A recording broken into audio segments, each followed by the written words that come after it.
From France, though. No. If it's got champagne on it, it's from France. Yeah, well, it's not champagne, though, that's what I'm saying. Anyway, Julia Hartley-Brewer's here until 1 o'clock.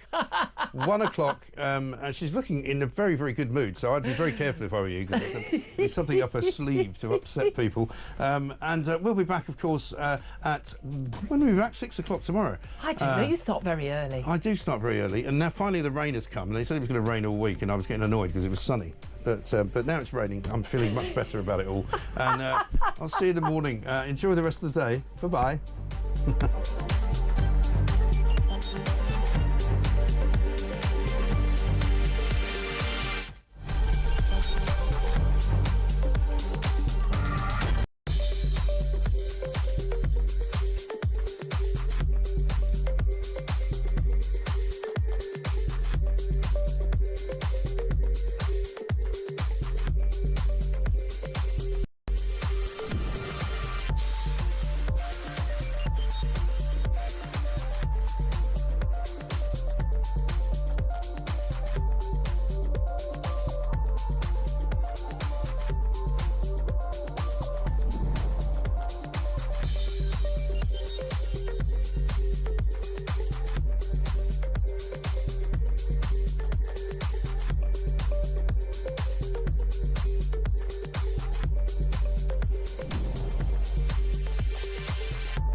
Across the UK, on DAB+, on your smart speaker, on your smart TV, and on your side. This is Talk.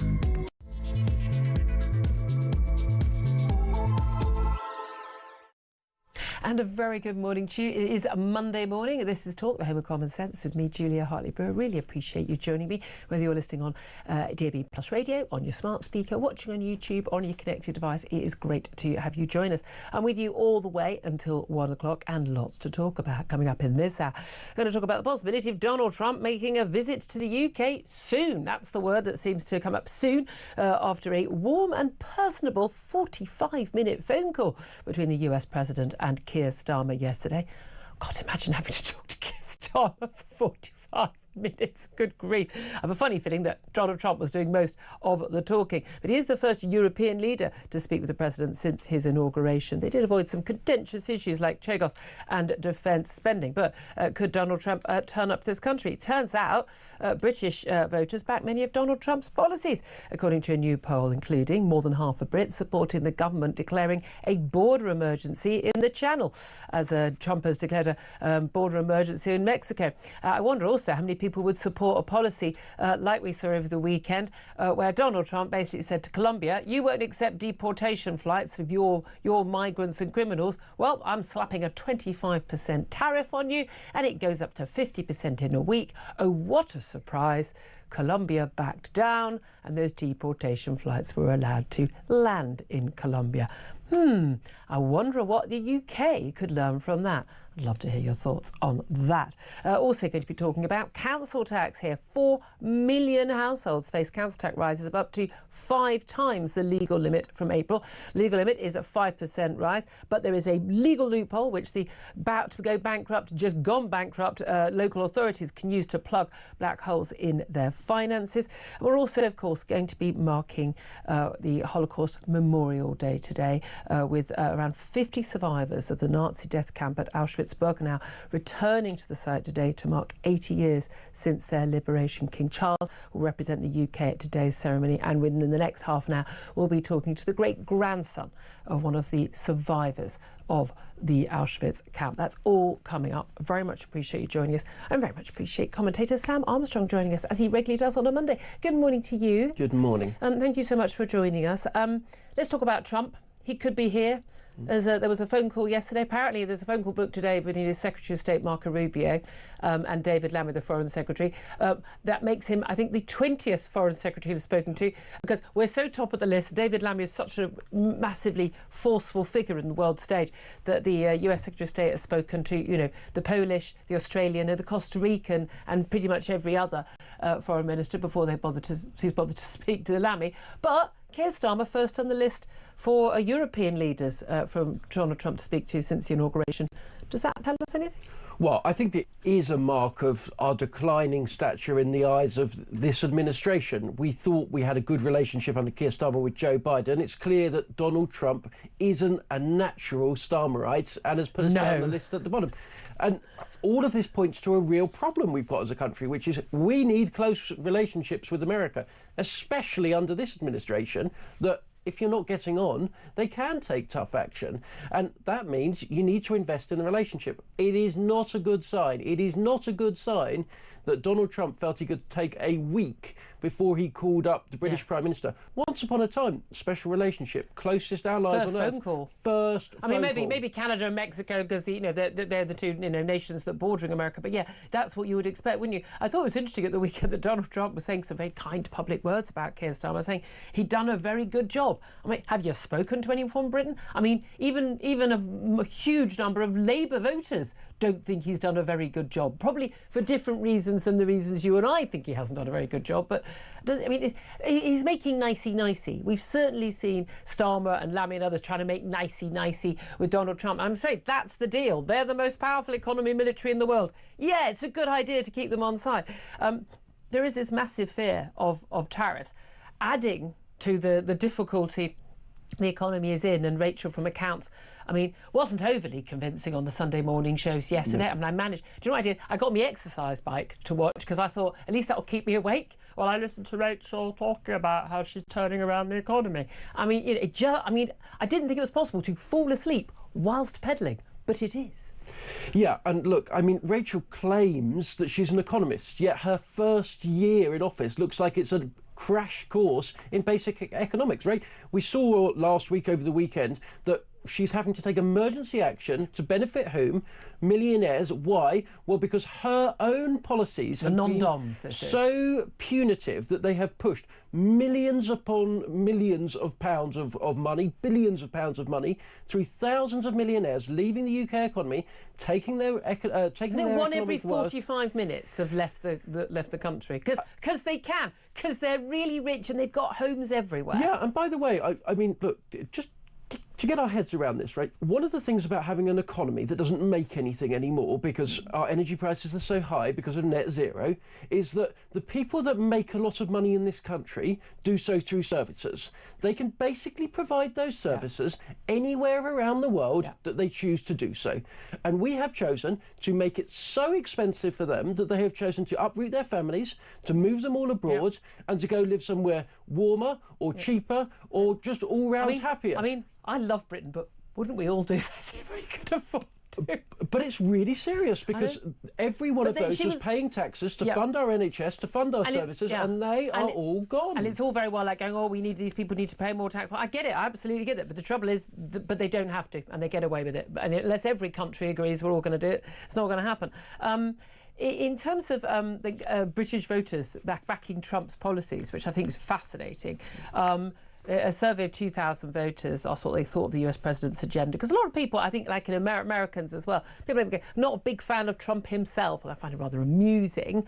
I actually agree with a lot of the actual policies. In fact, some of his policies in America are more popular than himself, But things like declaring a national border emergency on the southern frontier with Mexico, but voters basically said, more than half British voters said yes, they'd like a similar border emergency declared here in the Channel. Things like getting rid of the nonsense of 187 different genders, or this idea that they said Britain should be a merit-based colourblind society, which, by the way, was where we were heading to before the whole woke agenda came up. They support tariffs in other countries to protect UK workers. Now, I'm very much in favour of free trade wherever possible, but the reality is we can't compete with a lot of countries on things because if our workers are better paid, and I don't want us to have people paid slave wages here because Bangladesh is paying slave wages. I mean, such as slaves get wages, if you know what I mean. But it is fascinating how many people support that, but equally, I think, fascinating and not a little terrifying.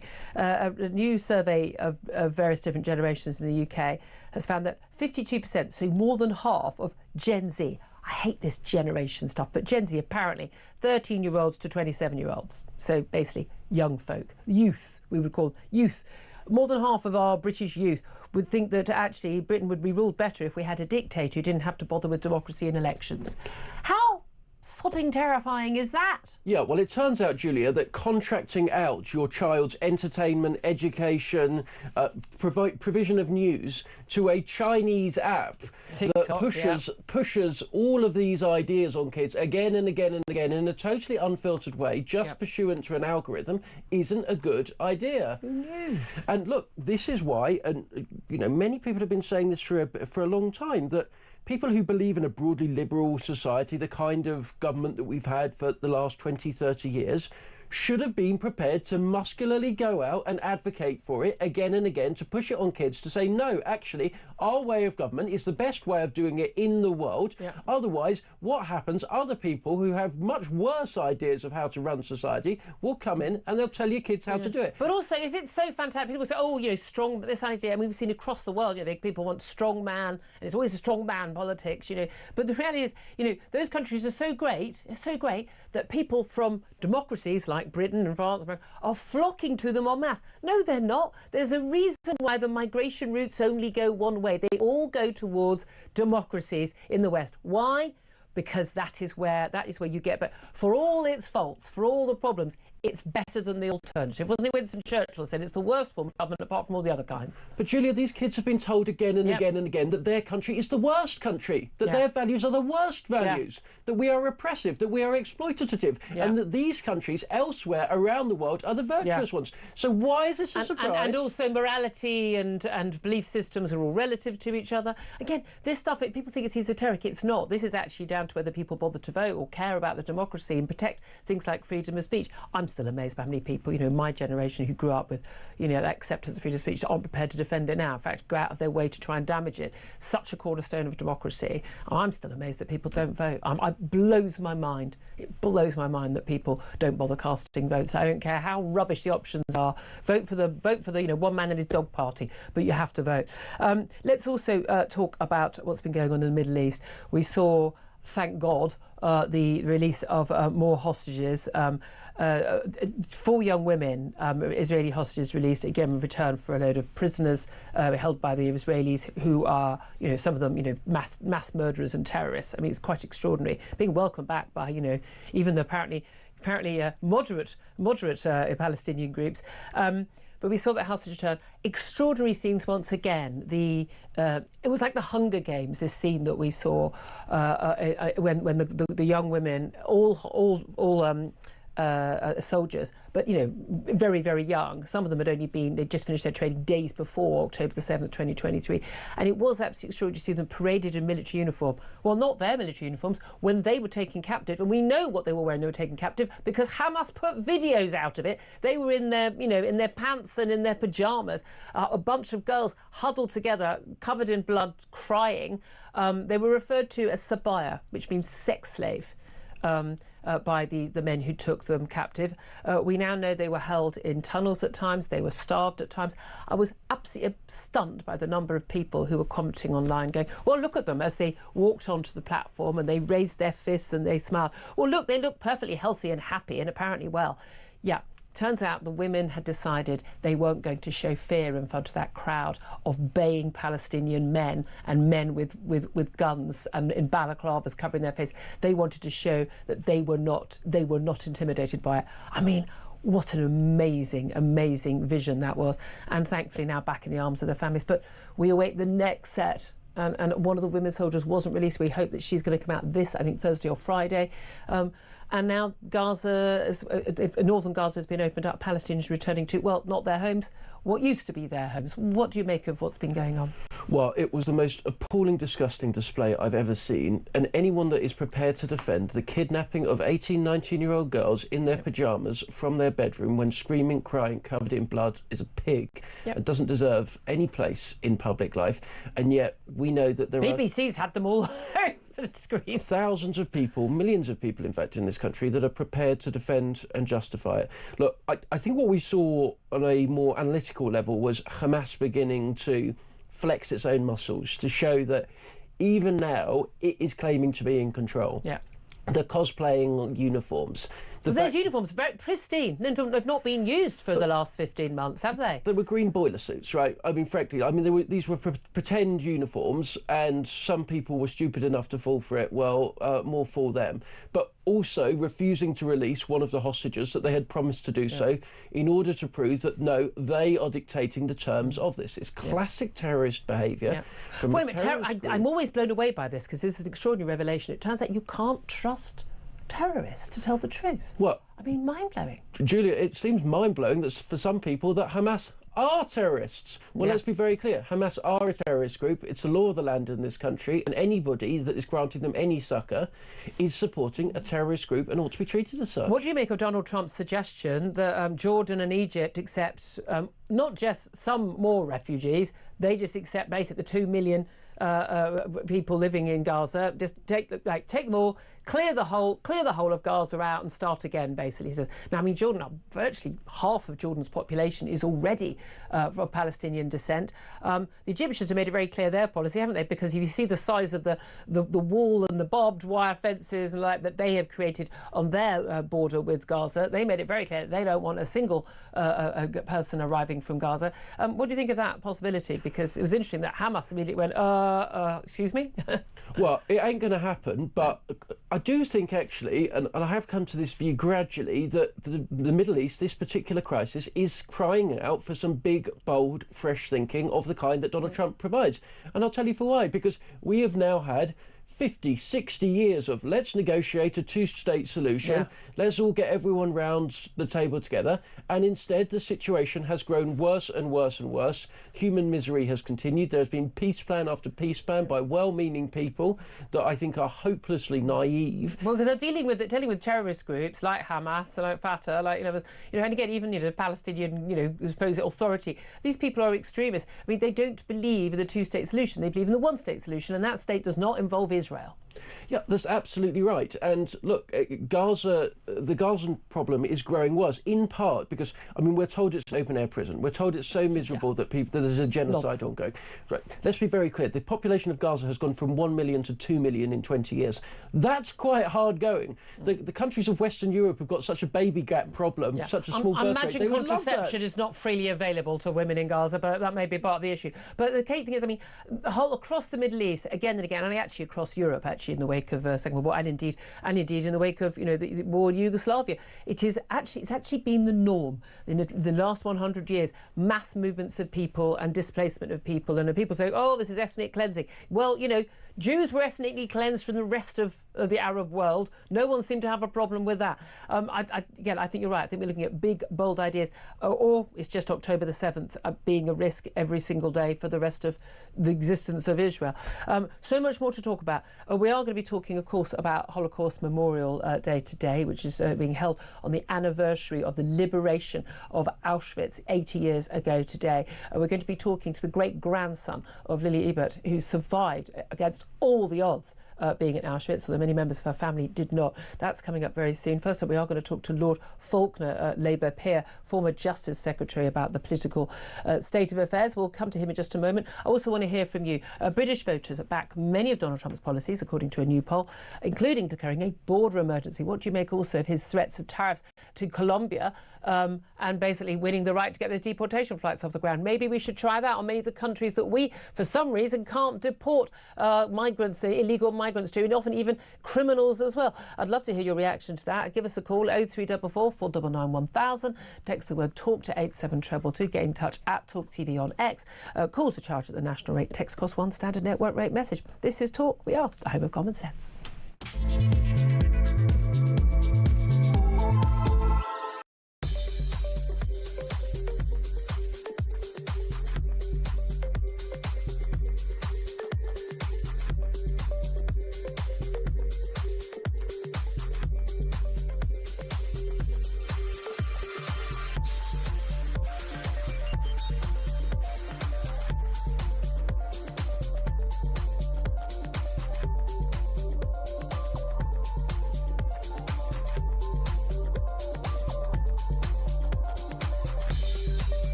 Remember that November 2020 presidential election when all debate around Hunter Biden's laptop was shut down. Then the pandemic.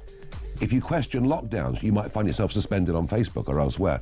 That whole social media debate room has completely shifted because of Elon. Now look, he and I don't agree on everything. And I don't bend my opinions for anyone. So your views, you've been very clear about your views on Yes. Tommy Robinson. Yes. Absolutely no interest in him joining Reform or otherwise. Let him do his own thing, we'll do our thing, and that's it.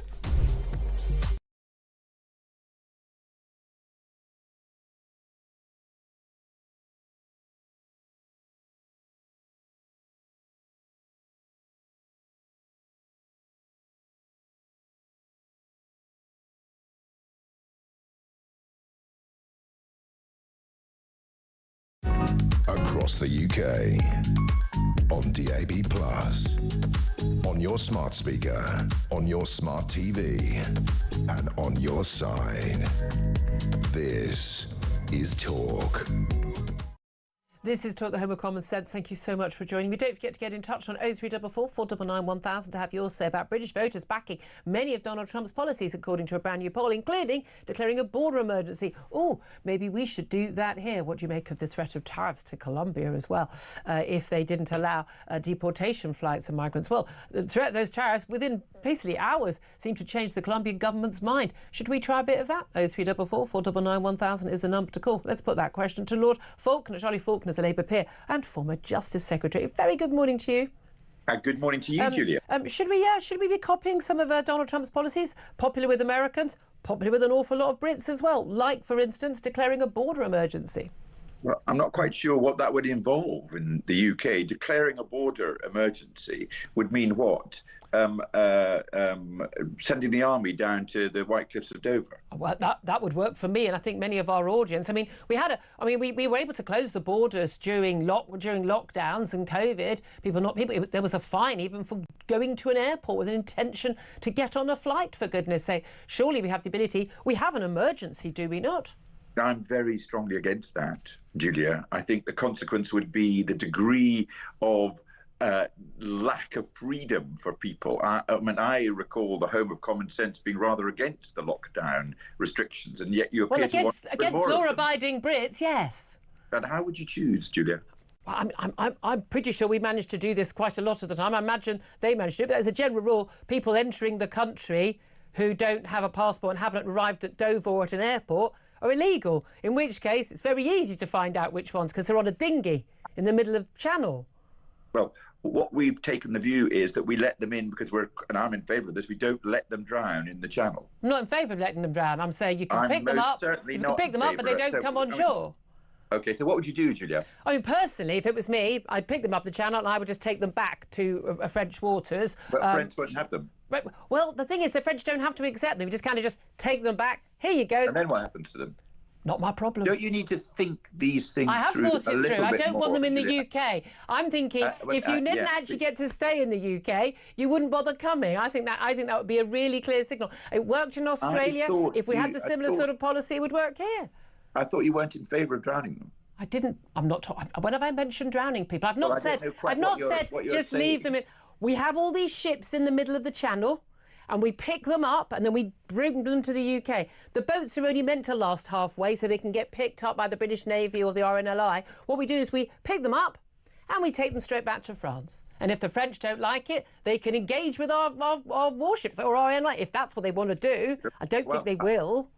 I have to say, Julia, I think that is about as unthought out a policy as I've heard in a long time. But allowing tens of thousands of fighting-age men to arrive in our shores, live in hotels and hostels and apartments, on the taxpayer, roaming our streets, that's definitely a thought-through policy. Well, I have to say, choosing between letting people hover in the channel with nowhere to go, which appears to be your policy. No, they can stay in France. Well, France won't take them in. You don't seem to be addressing that at all, Julia. No, I'm not. No, you drop them off on the beach in France. Julia, sorry to interrupt you.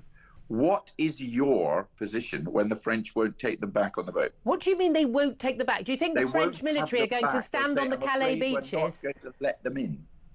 What do you mean let them in? You literally drop them back on the same beach that they just come from.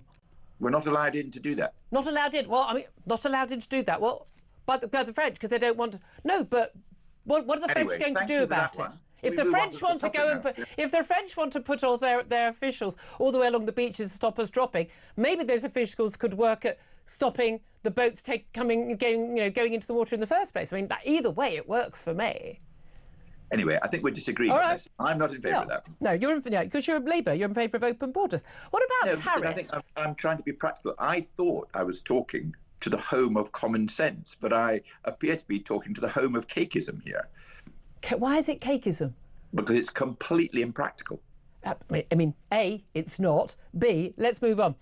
Tariffs. to get deportation flights off the ground. Donald Trump issued a threat to the Colombians. Now, let's bear in mind, America has a lot more military might, relative power to, American in military and economy versus the Colombians. Basically said, if you won't accept deportation flights to the Colombian government, I'm going to slap 25% tariffs on everything you send to the US starting today. And in a week, they double to 50%. Miraculously, within hours, the Colombian government had, allowed those deportation flights to land.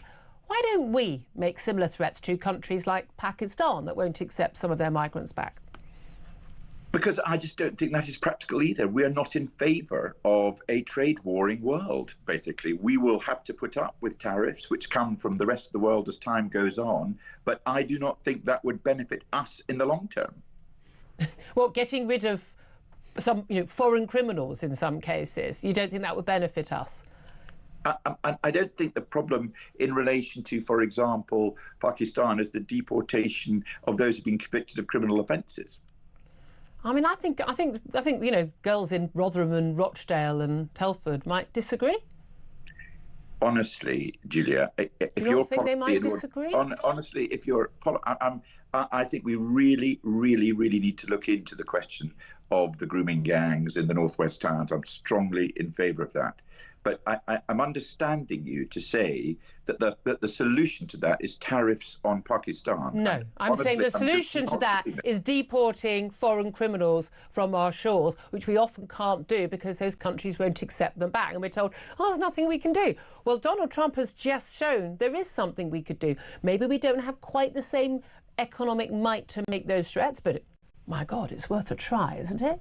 I think what you're proposing in relation to Pakistan is the problem in relation to Pakistan is not the problem in relation to the deportation of Pakistani nationals who've committed crimes here. Well, lots of other crimes. I was using Pakistan as an example. But it's a bad example. Okay, if you say it's a bad example, then it must be a bad example. Let's also talk about Rachel Reeves saying in the interviews yesterday that the government needs to get a grip of economic problems. How are your government getting a grip on economic problems? Because businesses seem to be saying things are going in the wrong direction. And I think Rachel Reeves has been pretty clear that her position is you need to get hold of the public finances. That means you don't do austerity. You have to keep expenditure at an appropriate level on health and education, for example. That means you do need to increase borrowing and increase taxes. In order to bring growth, you've got to do structural things like planning, like more building, like promoting AI, like, for example, trying to reduce the interventions of regulators. And that is what she's doing. She has been absolutely clear that you can't expect to have growth if you don't also have well-organised public finances. And that means there will be problems like the problems we're having at the moment, which is people saying employers' national insurance is going up. That may have an effect on me employing people, which not may have, it's already had. Well, I think the employers' national insurance increase comes in April, as I understand it. Yeah, funnily enough, people do actually, who run businesses, do actually make decisions looking ahead to April. They don't just go, oh, look, the tax has gone up. I didn't know this was happening. They make plans. Yes, you're absolutely right. And that's happening. But have we not got to balance having proper, well-organised public finances without austerity against the need to do everything that we can to try and improve growth? And from time to time, there will have to be trade-offs. And I completely understand that. And so does Rachel Reeves. Well, apart from that, a lot of people think a tax on jobs, if you want growth, is probably the wrong kind of tax. You talk about trade-offs. What is the trade-off between a third runway at Heathrow and climate change concerns? Because only a few years back, Keir Starmer himself voted against the third runway at Heathrow, claiming that, climate change was his number one priority. Now we're told it's growth. Well, it's kind of growth or climate change, isn't it, if it comes to Heathrow? I'm not sure what the precise proposal is going to be on the third runway. I think Rachel was pretty clear yesterday that she was quite keen on the idea. What people have said is that if you have a third runway, you've got to ensure that the emission levels and the noise levels in Heathrow are within reasonable limits. And no doubt that will be looked at as well in the context of building the third runway. But in principle, if you can do that, and I think that you can, it may well be a promoter of growth. Well, we know that a third runway would promote growth, but you absolutely cannot. There is no way a third runway can be built and still go along with the net zero targets of this government, or indeed the last government, which is why none of this happens, because you guys have tied yourselves in a knot with that. Just finally, they're talking of somebody who would arrive somewhere, maybe at Heathrow. Donald Trump, there's talk after this 45-minute phone call yesterday between Starmer and Trump that he may well make his first overseas visit to the UK. Would you welcome Donald Trump arriving here? Do you think most members of the government would welcome him arriving here on a state visit? Yes, I think I don't know if it's a state visit, but he's going to come, and I think we have to have a close relationship with America. The president is somebody that the government of the UK have got to get on with. It's like the weather, and so if he wants to come to the UK, good. Probably a good idea for the Foreign Secretary not to have called him a KKK sympathiser and a Nazi. I mean, I think practically. There's a huge number of people who've said unkind things about Donald Trump. He's now the president. We've got to get on with him. OK. Lord Faulkner, always good to talk to you. Thank you very much for joining us. 10:33 is the time. Quick word from Sam Armstrong, then we'll go to another break. It's amazing that just any proposal to deal with any form of the problems of migration is invariably impractical. By the way, Pakistan, we don't even need to do tariffs on them, right? Yeah. We've given them £1 billion in foreign aid since 2009. Yeah. Just stop that. Stop writing them cheques until they take the child Here's my rule. back. If you can afford nuclear weapons, which they do have, you don't need our money. 10:33 is the time. I'm going to take a break. Up next, we are going to be talking about Holocaust Memorial Day. Incredible scenes later we're expecting at Auschwitz on the 80th anniversary of the liberation of that death camp. We're going to be talking to the great-grandson of Holocaust survivor Lily Ebert. Up next, this is Talk.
Across the UK, on DAB+, on your smart speaker, on your smart TV, and on your side. This is Talk.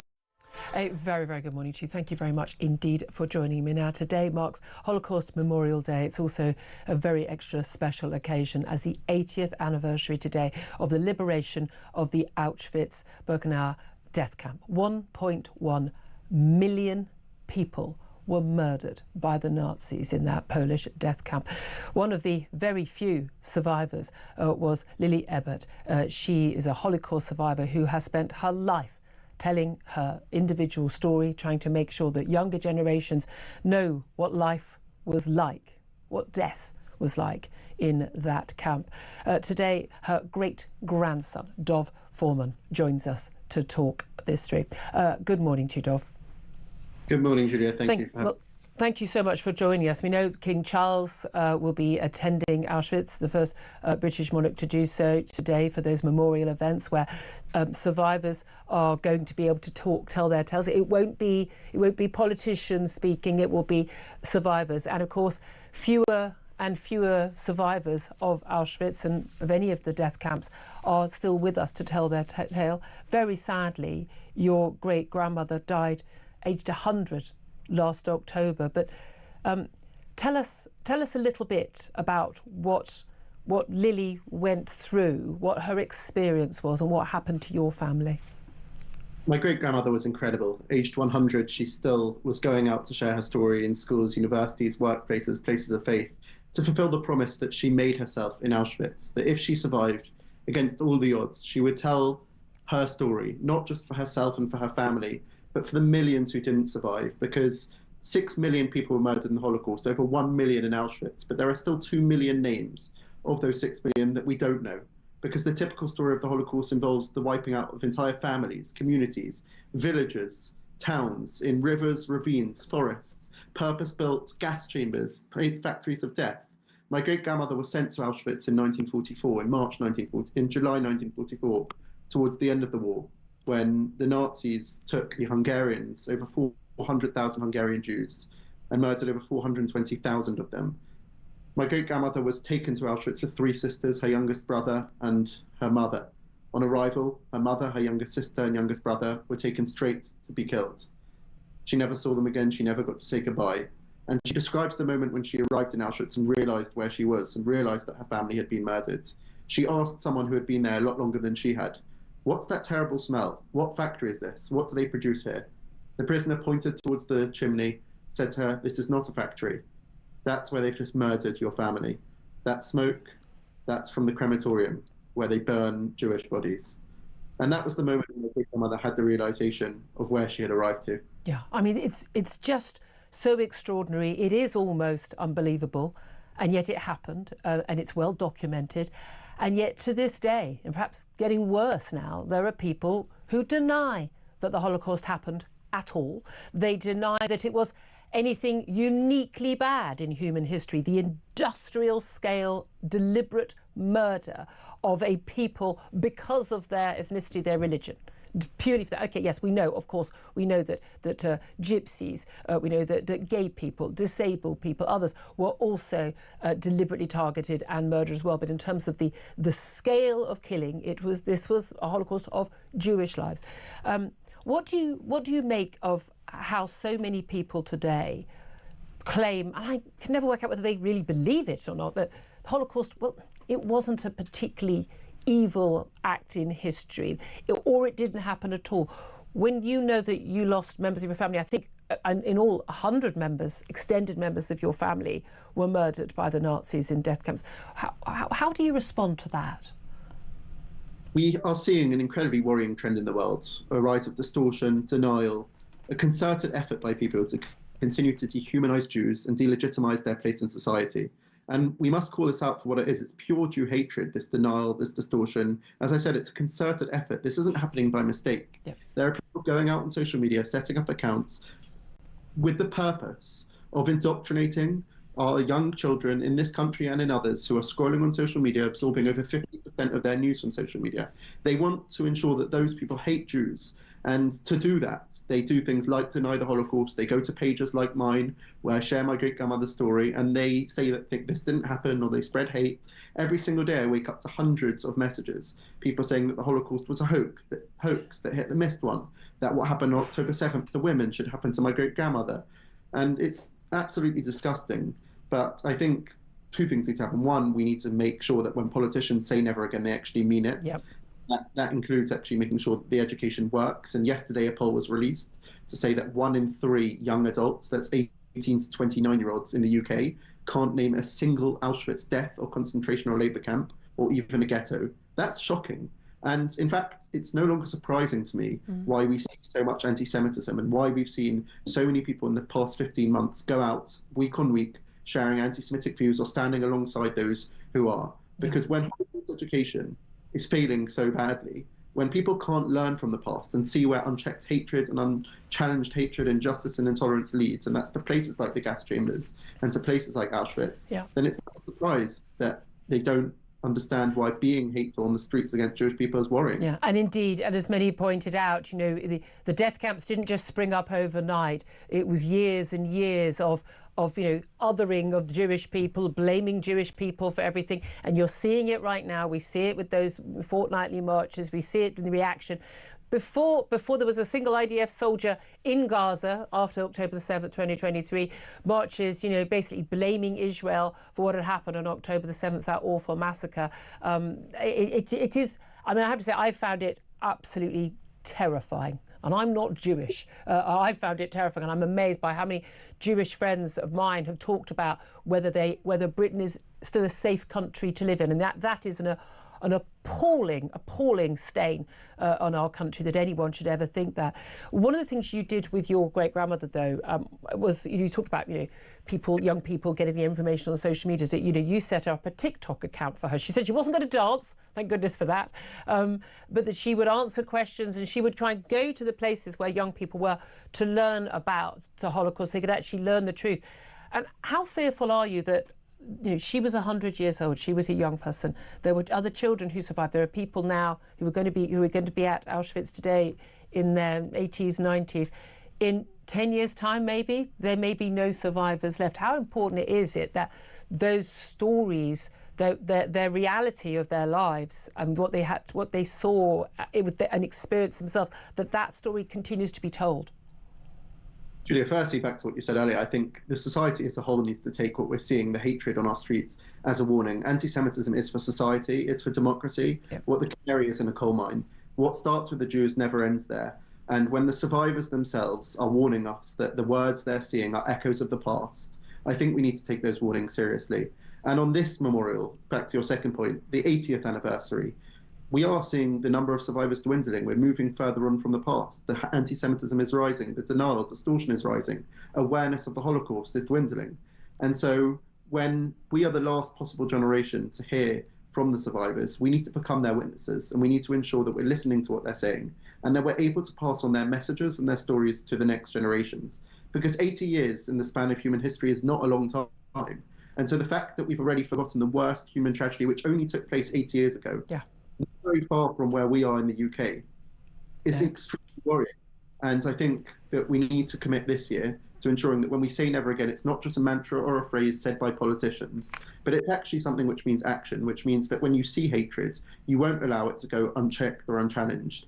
And we must also remember that never again was not only a promise of never again will there be gas chambers or Auschwitz-Birkenau's purposefully built factories of death in Europe again. It was also that never again will ordinary people stand idly by as this hatred against Jews and indeed against others went kind of rife through society. And that hatred is rearing its ugly head again today. So again, on this 80th anniversary, we have to decide, are we going to make never again actually mean something? Or are we just going to continue in the same trajectory as we have done for the last 80 years? Absolutely. Absolutely. I completely agree with every single word. Dolphin, I so appreciate you joining us. He is the great-grandson of Holocaust survivor Lee Ebert, who sadly died at the age of 100 last October, but thank goodness me, survived Auschwitz to tell the world about her experience. Sam Armstrong, I know this is a subject close to your heart. We've discussed this so many times. I hate that we have to even discuss this ever. I am astounded by what I hear, what I see, social media, and again, people even denying this event. This event is so well documented. It's insane that people can deny it even happened and call it a hoax and compare what's happening in Gaza with what happened in the death camps. What do you make of that? Well, there's only one theme that runs through all of this, which is a dislike and a hatred of Jewish people. Let's be clear, there are people in our country and around the world that dislike Jews. They hate Jews. They do so for maybe religious reasons, maybe cultural reasons, maybe reasons of ignorance. But we should never, ever give them a moment's quarter to justify their hatred of a race on heinous prejudice grounds by hiding it behind support for any one of other causes that that may or may not have some legitimacy behind it, but we should call it out for exactly what it is, and that's anti-Semitism. Absolutely. Thank you very much, Dee, for that. Your reaction to that, give us a call, 0344 499 1000. Want to get to your calls also about British voters backing many of Donald Trump's policies. Talk of him actually making a visit to Britain soon. Would you agree with some of his policies, like declaring a border emergency, tariffs on countries that won't accept their illegal migrants or criminals back? Love to hear your thoughts. 0344 499 1000 is the number to call. This is Talk.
Have Rachel Reeves, the Chancellor, saying, I'll deliver for working people. When? You can already see that wage growth is the fastest in 3 years, with take-home pay after inflation being about £20 higher a week than it was before. We've seen evidence from the IMF, who have uprated our prospects, saying that we are going to be the fastest growing major European economy over the next 2 years. If you really were pro-growth, you'd be cutting tax, you'd be increasing the scope of it, but you seem to be making ideological decisions.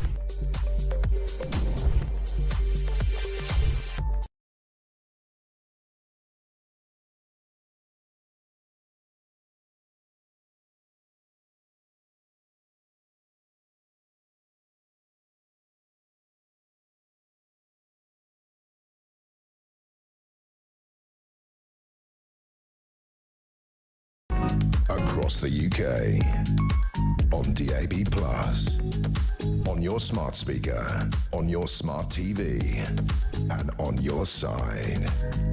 This is Talk. Very good morning to you. This is Talk, the home of common sense. 10:50 is the time. I'm Julia Hartley-Brewer. Sam Armstrong still with me. Delighted to be joined by your calls right now. 0344 499 1000 on Donald Trump could make a state visit. Very warm 45-minute phone call with Keir Starmer yesterday.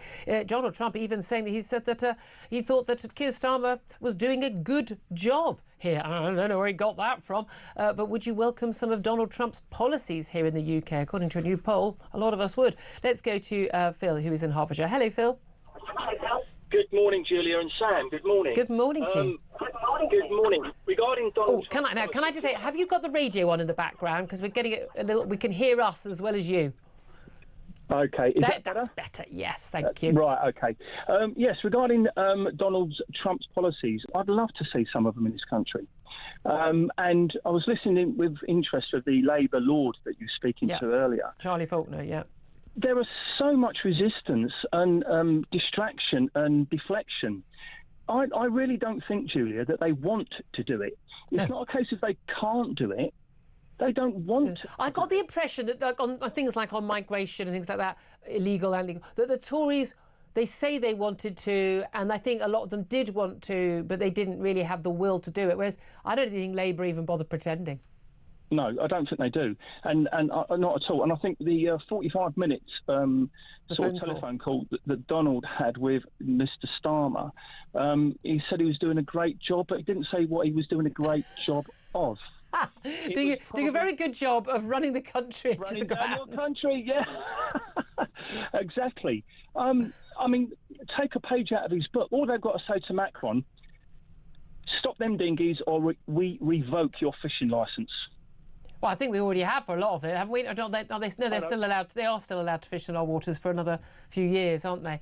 I mean, don't forget, we'll be back in the EU under this lot anyway, wouldn't we? But that's the thing, we're not willing to do it. But again, those people wouldn't even go to France if they couldn't get to Britain. They probably wouldn't even arrive there in the first place. This would be in Macron's and the French people's interest. This is what's so mad. Absolutely, and it's the deterrent, isn't it? That's the thing that will put the people off. And again, when we're looking probing into this, why are they flocking to this country? I mean, because it's the land of milk and honey, isn't it? Yeah. And that stop the milk and honey, cut off the supply. They're not going to come. Well, exactly. I mean, it's just not that complicated, is it? It's like people don't have clear, rational thoughts about these things. What do you make of the possibility of Donald Trump coming on a visit here, state or otherwise? I think he'd revel in it, actually. He's going to love it. And I think he'd get an awful lot of support from the British public. He'd be very different from last time. I mean, I think also it would have to... Charlie Falk would question whether it would be a state visit. He would definitely want a state visit. He wants to be at the palace. He wants to be with the King and Queen. He wants a bit of William and Kate. I mean, that would be... Hey, that's what we've got them for. Absolutely, and you could probably tell him a few jokes as well because he's got a great one-liner, hasn't he? He's a great comedian as well. There is that. Thank you very much indeed, Phil. Thank you very much indeed. Well, he's in favour of Donald Trump. Some of his policies are being brought in here. Any chance of that, Sam Armstrong? Absolutely not. But why shouldn't they? I mean, look at what happened with Colombia, right? This is a guy that was told you can't deport all of these people. Why? Because they won't have them back. It took him 45 minutes to shut off Colombia from being able to stand up to him ever again on this issue. And look, we could do exactly the same. Now, look, we don't have necessarily the same economic power that America has. We also don't have the same number of migrants coming over from these particular countries as America does. But we're sending these countries billions of pounds in aid. We are literally writing cheques to people that will not take back their own convicted child rapists back to their country. We shouldn't be sending them a penny. We should be sticking entry controls on. We should be freezing their assets. And by the way, the City of London is incredibly valuable to these countries, so we shouldn't do ourselves down too much. But politicians in this country are not prepared to do even the most basic steps in order to secure our borders. But also Charlie Falk is saying, but we don't want tariffs. No, we don't want tariffs. Although, by the way, they're fully supportive of the EU. Do you know what the EU does? It's a customs union where it's free trade within, and they pose massive tariffs on anything coming from outside. I mean, they're all in favour of tariffs from different countries. But the main thing is you wouldn't want the tariffs. The whole point is to use that threat to get them to do it. There we are. What can we do? I'm going to go to another call now. I want to go to Ian on the line. He's in Newcastle. And Ian, you wanted to respond to that interview we just did with the great-grandson of an Auschwitz survivor. Absolutely. As a British Jewish man myself, I'd just like to remind people, obviously Auschwitz is very, very true to our heart of Jewish people, but I actually lost family at Sobibor, unfortunately. But I quite agree with him that there is a number of Jewish people who are really, really concerned about the rise of anti-Semitism, and it's really, really getting to the point with myself and my family that we're actually considering sort of moving abroad. Or where are you looking at going? It's just really, it's really bad. Where are you looking at? Are you talking about going to Israel? I mean, I have to say, what I find extraordinary is after what's happened in the last 15, 16 months, why anyone would question why you'd have a need for a Jewish homeland in Israel where people felt they could be safe because of the rise of anti-Semitism in Europe and in America. But if you don't think Britain is safe, and I'm horrified and ashamed that you feel that way, but I understand it because lots of my Jewish friends have said the same, where would you think would be safe for you and your family? To be honest with you, I really don't know at this point, but it's just that It's just a thought that we've got as a family, etc. Yeah. But can I just sort of remind people also, Julie, and it's an elephant in the room that never gets talked about with this anti-Semitism as well. Why do these people particularly choose Saturday as these protesters? Exactly. Because it's actually our day of Sabbath, and it's really, really insulting, etc., to the Jewish community. And I don't know why people don't express. And their urge, and the desperate urge of Jeremy Corbyn and others to walk past synagogues on your day of worship as well. Absolutely. I mean, I've had this all my life, if I'm totally honest with you. I didn't go to a faith school. I actually went to a normal comprehensive school, and at school I used to get it. I was actually one of only 3 people within the school that were actually sort of Jewish, and I've had it all my life. I've had all sorts of racial slurs and people spitting at me, etc. Do you feel it's got worse? I mean, certainly I spent a lot of my life living in North London, very large Jewish population, the largest in the country, and I've talked to a lot of my Jewish friends. They don't recall that, when we were all teenagers and early 20s, that this was a thing, that this was anything they were ever concerned about, and now they are genuinely worried. Oh, never again should mean never again, Julian. We don't just say that as a just a sort of throwaway statement. Yep.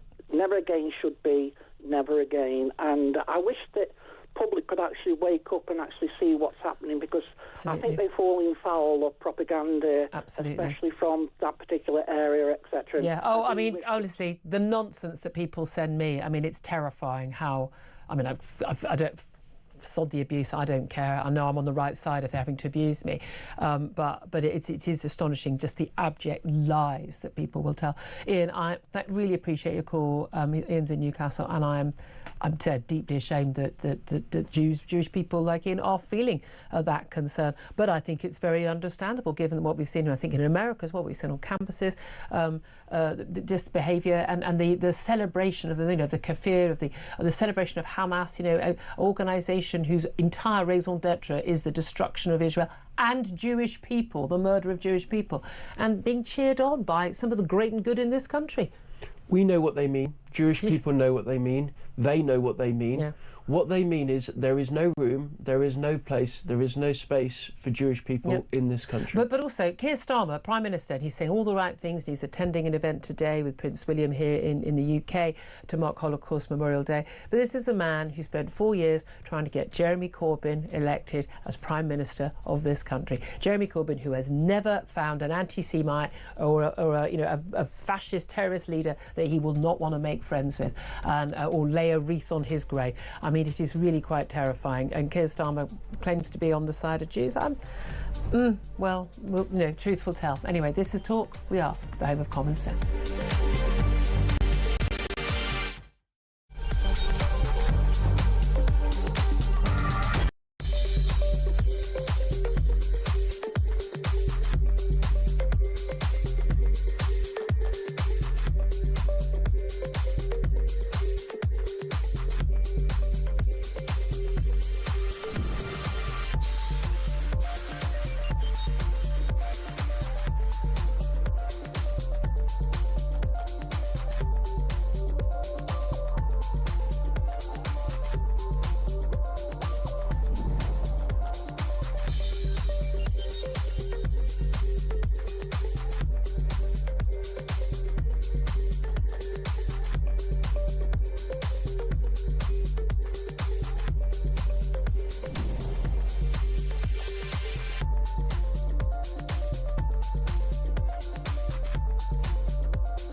across the UK.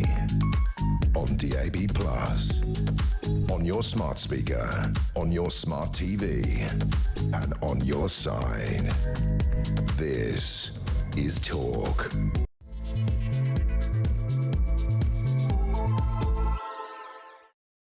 A very, very good morning to you. This is Talk, the home of common sense, with me, Julia Hartley-Brewer. Very delighted to have your company today, whether you're listening on DAB Plus radio, on your smart speaker, watching on YouTube, on your connected device. As I say, great to have you join me. I'm with you live all the way until 1. Coming up in this hour, I'm going to be talking more about Donald Trump. He could visit the UK. The word they used was soon. State visit or not.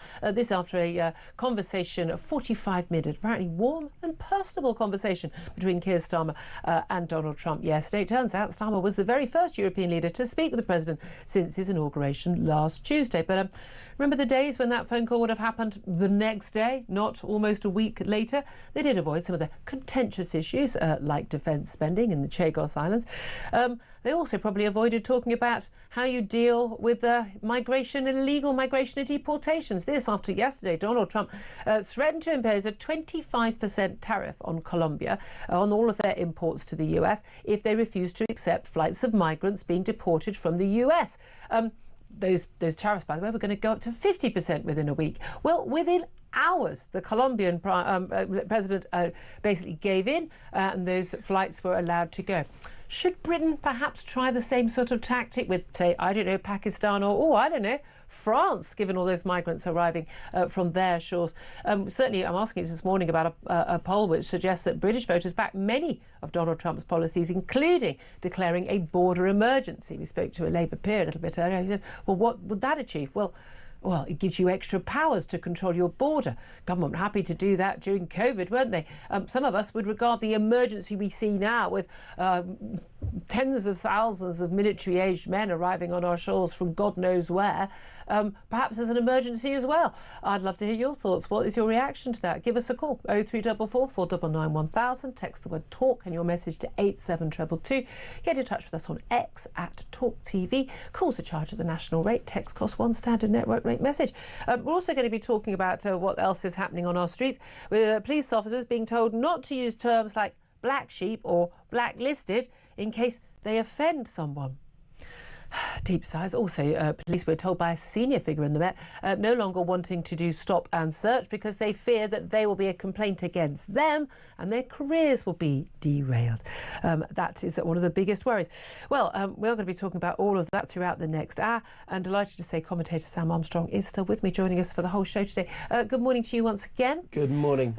So much to talk about today at home and abroad. We are going to be talking to Greg Swenson from Republicans Overseas UK in a few moments' time. But in terms of Donald Trump's phone call, possibility of a visit, him saying, I did think quite bizarrely that Keir Starmer was doing a very good job. I mean, I don't know many people in Britain who think he's doing a very good job, but apparently the US president thinks that. Not sure which bit of the job he thinks has done very well, but what do you make of this? And would we welcome a visit from Trump? Yeah, I think so at this moment in time, because it feels like it's a tale of two cities on either side of the Atlantic. In the US, they're sitting there saying, have you had enough of winning yet? I mean, come on. You said we couldn't deport these people back to where they came from. Turns out, if you show some leadership, if you show some strength, if you start standing up for yourself, if you remember that you are the greatest nation in all of human history, that instead of wringing your hands, that you put a man on the moon, so boy can you sort out a migration problem coming over your border, then good times are coming. Over here, on the other hand, we have resigned ourselves to perpetual and continual decline, to the fact that we cannot even solve the most basic problems, that we can't grow our economy. Can't build a runway. We can't build a runway. We have to import millions of people, and despite the fact it's taking us nowhere, we have to decarbonise our economy further so that we import more and more and more and more and more stuff from overseas. So do I want Donald Trump over here? Hell yeah, I want Donald Trump. Well, he could teach us a few things. It's not a surprise that so many British people, according to this poll, do actually support a lot of his policies. Interesting also, 52% of Gen Z, that's age 13 to 27-year-olds, according to a poll, said they think the country would better run if we had a dictator. Basically, we had somebody who didn't have to worry about elections and voters. I mean, Vladimir Putin, Xi Jinping, others don't really have to worry about that. I don't know about you, quite a big fan of democracy. There is a reason why people are not flocking. We're told that these countries are very strong. No one is flocking to live in China. No one is flocking to live in Russia. No one is flocking to any of these basket case countries. Everyone's going, oh, I think I'll go and live in Belarus. You know, they're coming to the West for a reason, because democracy actually enables countries to function better, because they actually have to look after the people who vote for them. They don't do it very well a lot of the time, but that doesn't mean it has to always be that way. Do you feel that there is something of a feeling of change with the fact that Donald Trump was able to get re-elected? I mean, even if you don't support a lot of his policies, which, you know, some people don't, I support a lot of his policies, not all of them, but a lot of them. The feeling of sort of can-do, confidence, getting to grips, big picture stuff that we're seeing in America, as you say, such a stark contrast with what we see in the UK. We're just going to change non-dom status, and we're going to just do this, and maybe we'll talk about maybe building a third runway in Heathrow. You know who I'm doing an impression of, it's Rachel from Accounts. But it's so tinkering around the edges. It's just so rearranging the deck chairs on the Titanic, isn't it? Yeah, and look, I'm someone who comes from the Conservative side of politics. You've not made that clear. But my recommendation, my message to Keir Starmer is, look, we tried this crap. We tried it, right? Apologies for the language. We went into office, we said we're going to fiddle around with this policy, we're going to tinker with that, we're going to get it down over time, we've got a plan, we're going to get there.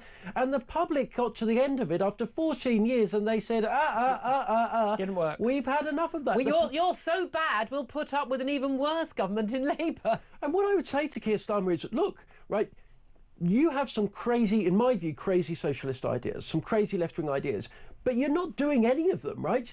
You're not leading, you're not showing what you want to do. And actually, if the British public would back you on a bunch of it, they would back you on a bunch of it. The British public is actually remarkably un-free traded. The British public is very much like, oh, I want lower taxes, I want lower this one, I want all these public services, I want someone else to pay for it. I'd like tariffs, British public are actually, they renationalise this, renationalise that.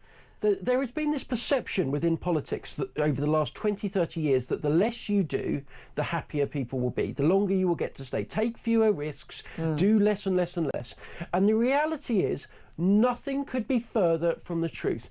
People around the world want to be led, they want to buy into an idea, and they want you to deliver it, they want you to have a mission. No, but the thing is, but governments, and we saw this with your Tory lot and with this Labour lot, they're obsessed with doing stuff to bother law-abiding, tax-paying people going about their daily lives. Like, oh, yeah, you can't smoke there, you can't drink that, you have to pay more for that, you can't have that amount of sugar in your food or whatever it is. They're fiddling, they're irritating, drive 20 miles per hour, constantly these niggly little things to make our lives just that bit less fun and a bit more difficult and more expensive and slow. Meanwhile, doing nothing about the big picture stuff of millions of people scrounging on benefits, and it is in the millions. Schools failing en masse, an awful lot of children, total failure by management in the NHS, all of these sort of big picture things, stifling regulation and tax on businesses that actually the people who employ people in this country and create the wealth. The big picture stuff we are rubbish at in this country. Well, it's because we bought into a bunch of nonsense ideas about things you just can't even move. I mean, last week we saw the fact that Axel Rudakabana, a man that stabbed multiple times, I'm not even going to go into the number, 3 young girls, we cannot sentence him to life imprisonment. Why? Well, because we signed up to some UN charter 45 years ago that our politicians are just implacably opposed to even going anywhere near touching.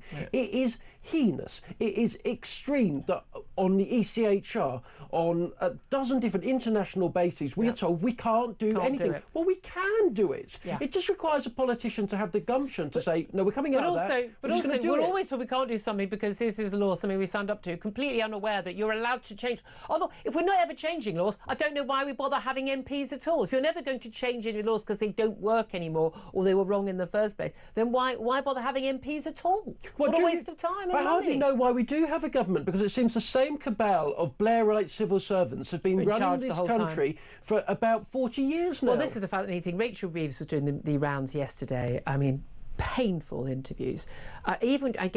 She was being asked about Southport and the killings, and I mean, we were covering that on Thursday's show, and I have to say, everybody, I've never seen everyone, the production team, everyone outside in the office, so gobsmacked with horror about the details of that. I mean, Philip Ingram is a military man, he's an ex-soldier, we're both red-eyed, really struggling to keep it together. It was so awful. Rachel Reeves asked about it. It looked just mechanical. Obviously, our heart goes out to you. I mean, it's just mechanical. There's no... You just feel no sort of there's no real person there. But she's talking about how, you know, she's the government, they're going to get a grip of economic problems. But a week or so ago, she's asking the regulators for ideas on how to boost growth in this country. Why on earth do you think Ofcom or Ofgem or the, you know, competition authority, what on earth do you think that they have got to do with growing economy? These people have no idea. Why do you go and talk to some entrepreneurs? Why do you go and talk to some people who started a business from nothing and now they're employing tens of thousands of people? Why don't you go and ask them how to do growth? Maybe they'll know. Yeah, and by the way, the Labour Party used to do that. I mean, Alan Sugar was brought in under Gordon Brown back in the day. But look, it's because they don't want to do anything. Tinkering doesn't even come close to describing how little they're doing. They are going to change the tiniest regulations, and yeah, they're going to do that. And yeah, they might make a 0.00001% difference to growth. But at the same time, they are hamstringing the economy by putting up taxes. They're putting up massive regulations elsewhere, especially in energy. They are undermining up the educational reforms that have made a material difference, and that's a fact, to this country. Yeah. This country is going into a period of more and more and more decline. And the contrast, to go back to where we started with America and the United States, which is about to go into a period of economic boom, just as we go into a recession, is going to grow ever more stark. Absolutely. By the day. And again, when you talk about, you know, people who speak English as the first language, you know, where do you want to go to work? Where do you want to take your business? Where do you want to go and be an entrepreneur? Ta-da! I wonder where they're going to go. I mean, it's the fact that we're having a conversation over the last weekend about the possibility of a third runway at Heathrow being built.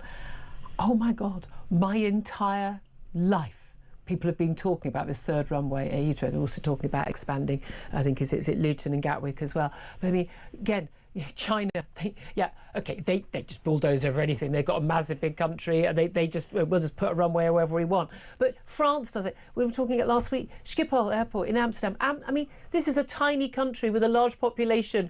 They've managed to build 6 runways at Schiphol. It's a major international hub. The amount of times you're trying to get some of the other side of the world, you might have to go through Schiphol. It is extraordinary, the fact that we're still talking about it. But we've got a Prime Minister, Ed Miliband threatened to resign when Gordon Brown wanted to do this.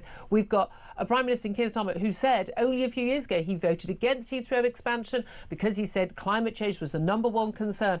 And this is a government that's pushing climate change, spending billions of our taxes on pushing absurd policies that won't achieve anything, let alone stopping climate change, because it's not to do with Britain's fossil fuel emissions.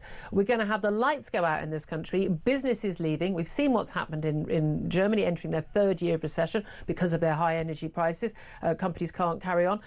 We're pushing all of this madness at the same time as saying we're going to have economic growth. If you can't build a runway in 70 years, I think, since it was first mooted, 70 years, your country ain't going anywhere. Look, this country cannot build anything, right? We're spending 11 times more than other European countries on building stuff. There are some European countries that build entire projects for the cost of doing the paperwork in this country, not an exaggeration. The consultation before anything, a shovel gets in the ground. In order to build HS2, we're having to spend 100 million quid building a bat tunnel, a tunnel to avoid bats flying into trains. And by the way, the protected species of bats that we're spending £100 million to protect. Yeah, they were protected at the time the project started, hence why we need to do it. But the project has taken so long that the bats that we're now protecting are no longer even endangered.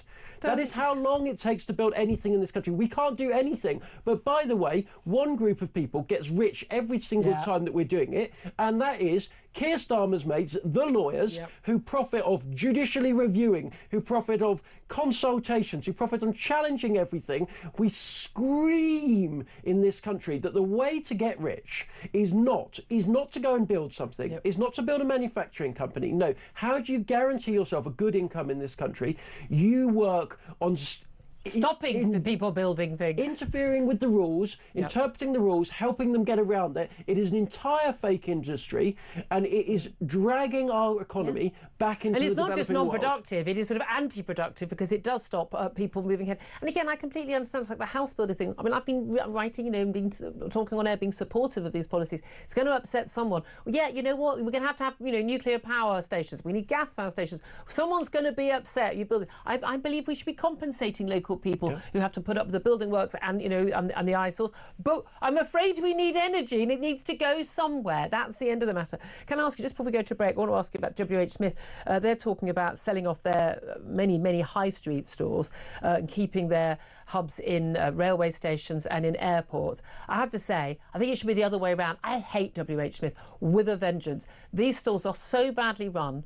The staff, I mean, I don't want anyone losing their job individually, but oh my God, I mean, the staff are usually, really, frankly, couldn't care less, unless they're trying to sell you a Terry's chocolate orange whenever you go buy a newspaper. And literally, they're pushing of chocolate at those counters. I know it's not their fault, they're forced to do it. You go into a WH Smith in the airport, you're not allowed to take your water through. It's like, £2, £3 for a tiny little bottle of water, £5 for 3 wine gums. I mean, they're such rip-off stores.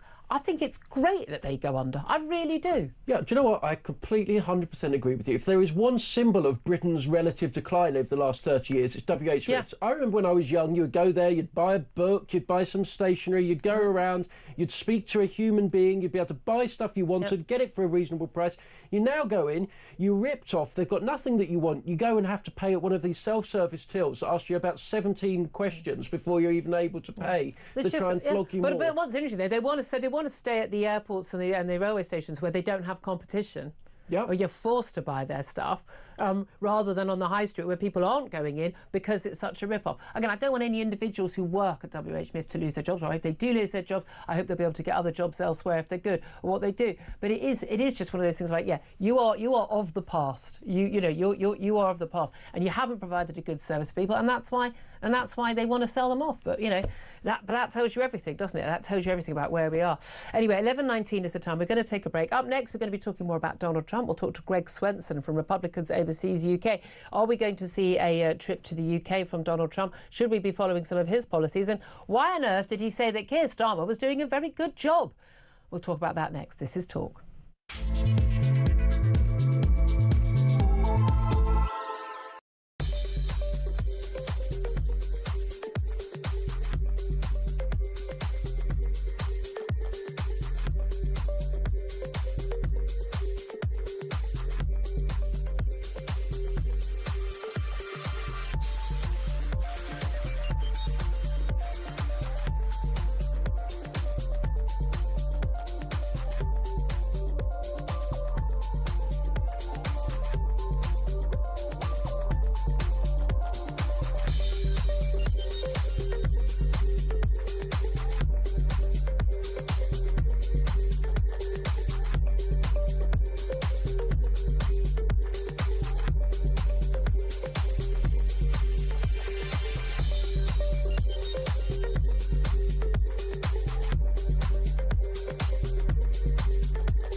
And I asked the question, was this man known to the authorities? Can we please know the truth? And Jonathan Hall KC, who's the terrorism czar, said many, many times, tell the public as much as you can. without prejudicing the trial. I was demonised. I mean, Angela Rayner, the Deputy Prime Minister, many MPs, many broadcasters, newspaper columns said that I'd incited the riots by simply asking for the truth. I think the riots happened in many ways because of that lack of information.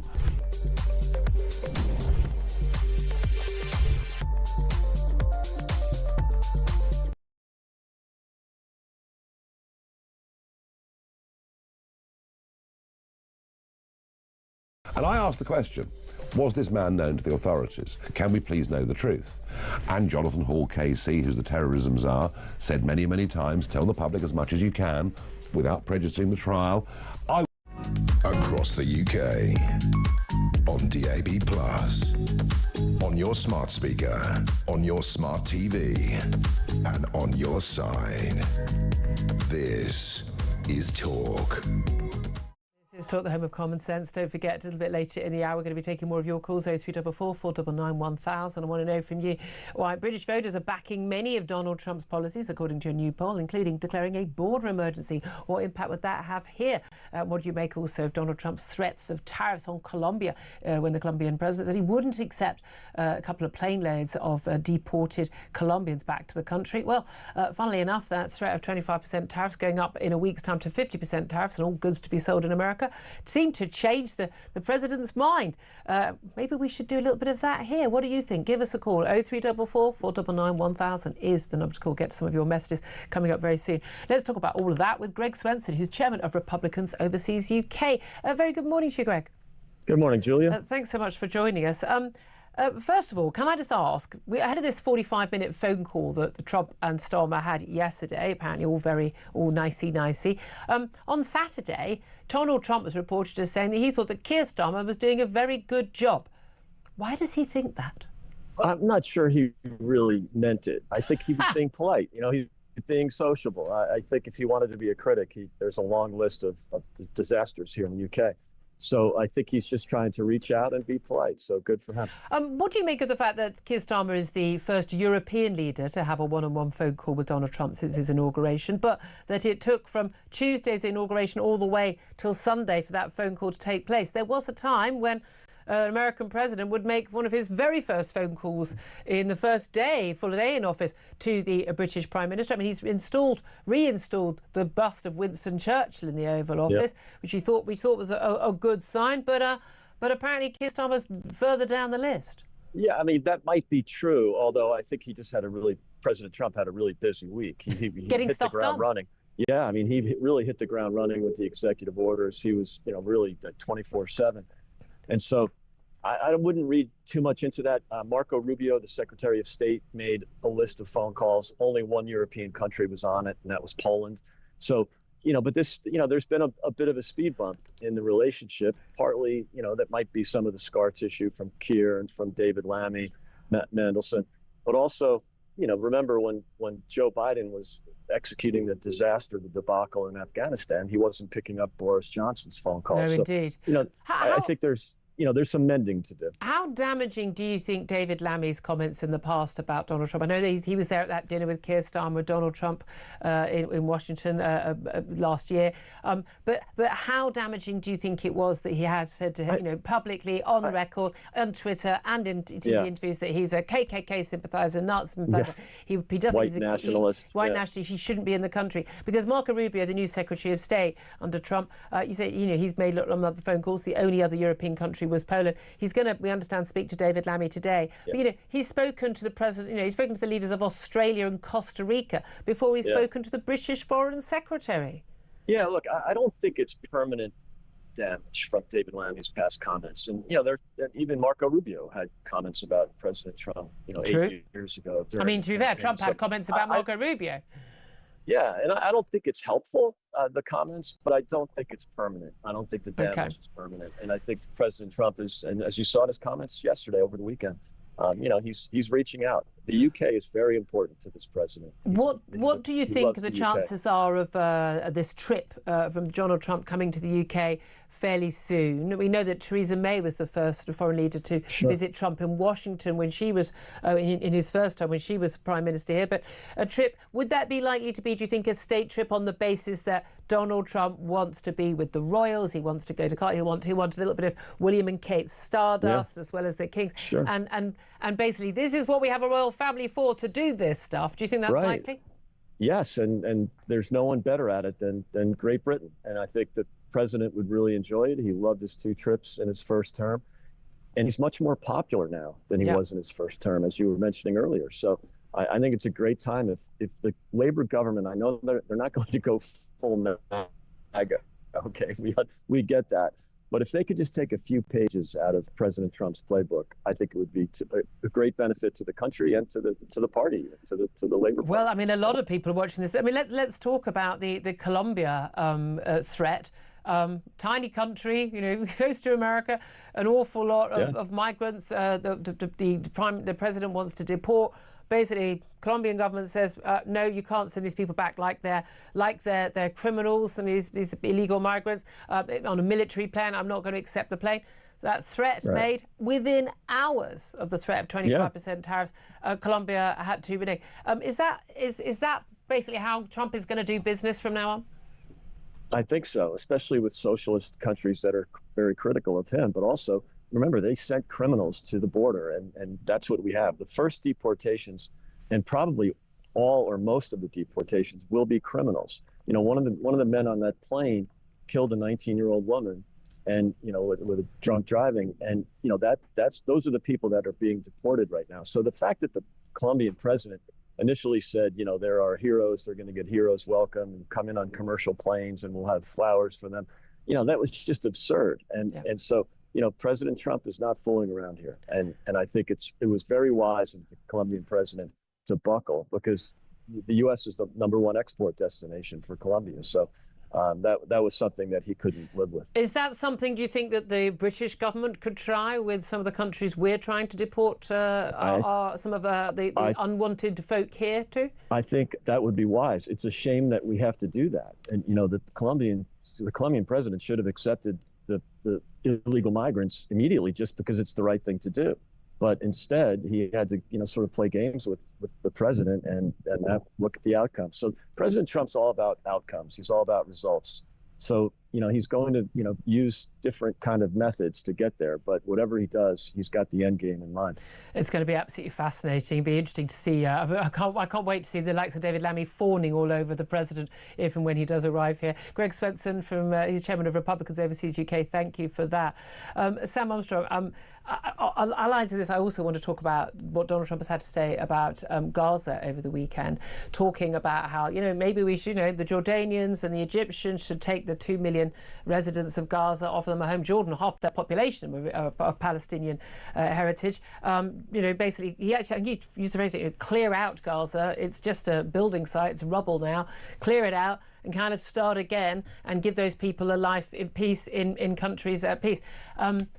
Hasn't gone down too well with Hamas, that. But I wonder if, for a lot of people living in Gaza, that would be an opportunity. It's almost as if Hamas are keen to hold on to their network of terror tunnels and don't want the whole place getting renovated and turned into a peaceful paradise that it could be. And look, it would not be the most complicated project on earth to rebuild Gaza, right? It wouldn't. It just isn't. Although the fact that Hamas have actually said they need a network of tunnels. I mean, it's laughable.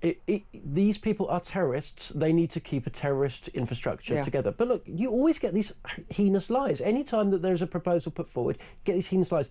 Let me just take on one thing. The Colombian president said it was immoral, it was wrong, it was unethical to send migrants back that included murderers and sex predators on military planes. He said that was wrong. Those same military planes take brave American servicemen and women to war, flying far further to the most dangerous places on earth. Those American brave heroes sit on those planes without raising such as a whimper of complaint and excuses. It is immoral, it is unethical, it is disgusting to say that sex offenders, the murderers and the rest of them cannot be deported in this way. And we get this lie again and again and again. We have heroes in this country country that suffer really dignified situations in prisons and the police, in the army, doing great things for our country. And we are told that we cannot do any of the same things. Yeah, it's just the absurd. minor inconvenience to these migrants that are coming into this country and breaking the law. No, but they'll say you just don't have a right to stay here. No one has a right to be here apart from British people. And we have a duty to take back our British criminals if they're abroad. And we've done that in the past. I find it extraordinary that anyone even questions this. It's a level of insanity that we're in these days, that it's even up for grabs. I mean, all credit to Donald Trump on that. And if that's what you have to do to get sanity, then so be it. And I think that's why an awful lot of young Brits, terrifyingly, say they want a dictator rather than having to have elections if they think that would be strong government. But more than half of Gen Z, that's up to 27-year-olds, think that.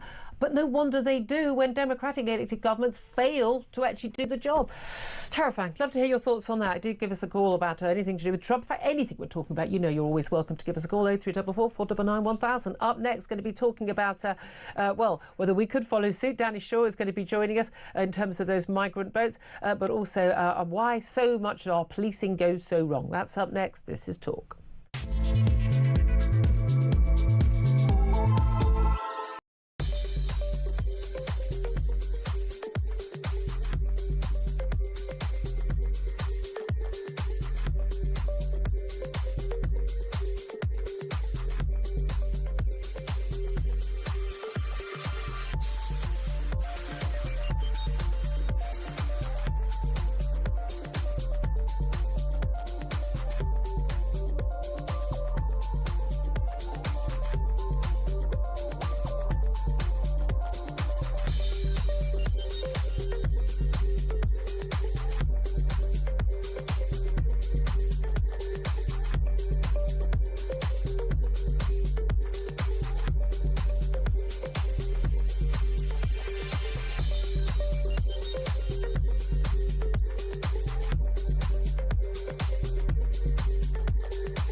Across the UK, on DAB+, on your smart speaker, on your smart TV, and on your side. This is Talk. Very good morning to you. This is Talk, the home of common sense. 11:35 is the time. Joined now by Danny Shaw, policing, crime and justice commentator. Good morning to you, Danny. Morning, Julia. Hi. Thanks for joining us. I just want to ask you, really, just first of all, linking to what we've just been talking about with Donald Trump, this policy of, well, you know, if you don't take back your migrants, then we're going to impose tariffs on you. A lot of people are saying, well, actually, this sounds like a good idea. Why doesn't Britain do that when it comes to either returning migrants from many other countries, like Pakistan and others who often won't accept, or indeed returning boat migrants to France? What do you make of that? Could we do it? Well, I think there is a way of doing something similar, which is, you know, you have agreements with countries that they accept people, and in return, for example, you know, the UK makes it easier for people who want to come here legally to get visas. I think that kind of soft power has existed in the past. Yeah. And it requires negotiation and diplomacy between the two countries. OK, we've got a bunch of foreign criminals. We need to get them back to your country. You accept them. And, you know, in return, if, you know, we'll make the visa regime a bit easier for you so that people who have skills can come to the UK. Although I've always wondered why it's in the interest of a lot of these countries to ship off their brightest and their best to another country. Well, because some people from those countries want to come to the UK. I mean, that's the reality. And there are some skilled workers that we need. So I think there are some sort of arrangements, some agreements that can be struck. I don't think we're in a position to impose tariffs on particular countries. I just don't think that's the way that we operate. I'm not an expert on trade and tariffs. Well, we don't have quite the economic might that the US has vis-a-vis Colombia. It's interesting in terms of, smashing the gangs. That more than 8,000 social media accounts linked to people smuggling were taken down following referrals from the National Crime Agency here in the last year. This has been confirmed in the last day. That's 40% up on the removals in 2023. Now we know, again, a lot of this stuff is marketed online. Look, come to Britain. This is all it costs. This is where you get the boats. People are often told, this land of milk and honey and the benefits they'll get and how safe and easy the ride is. Often told horrific lies in those cases. But surely every single social media account that is cut down, taken down, is just replaced by 2 more, isn't it?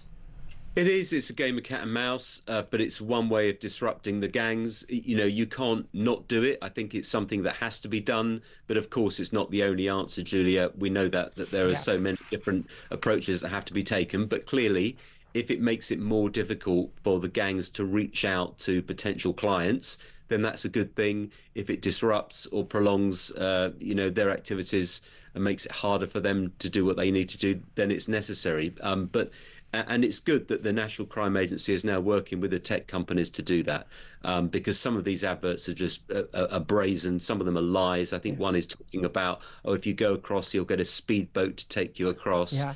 The other one is offering fake ID. So, it's one small brick in the wall against these gangs, I suppose. I wonder whether that's going to be enough. It should be done, but it's not necessarily sufficient on its own, is it? Let's talk about what is happening on our streets, though. And particularly, goodness me, in the wake of the horrific Southport attack, details being exposed in court during the sentencing at Liverpool Crown Court last Thursday. I say there wasn't a dry eye in the house here, and I don't know any parent who wasn't just absolutely shaken to their core by the details of that horrific crime carried out by Iraq's or Uda Kabana.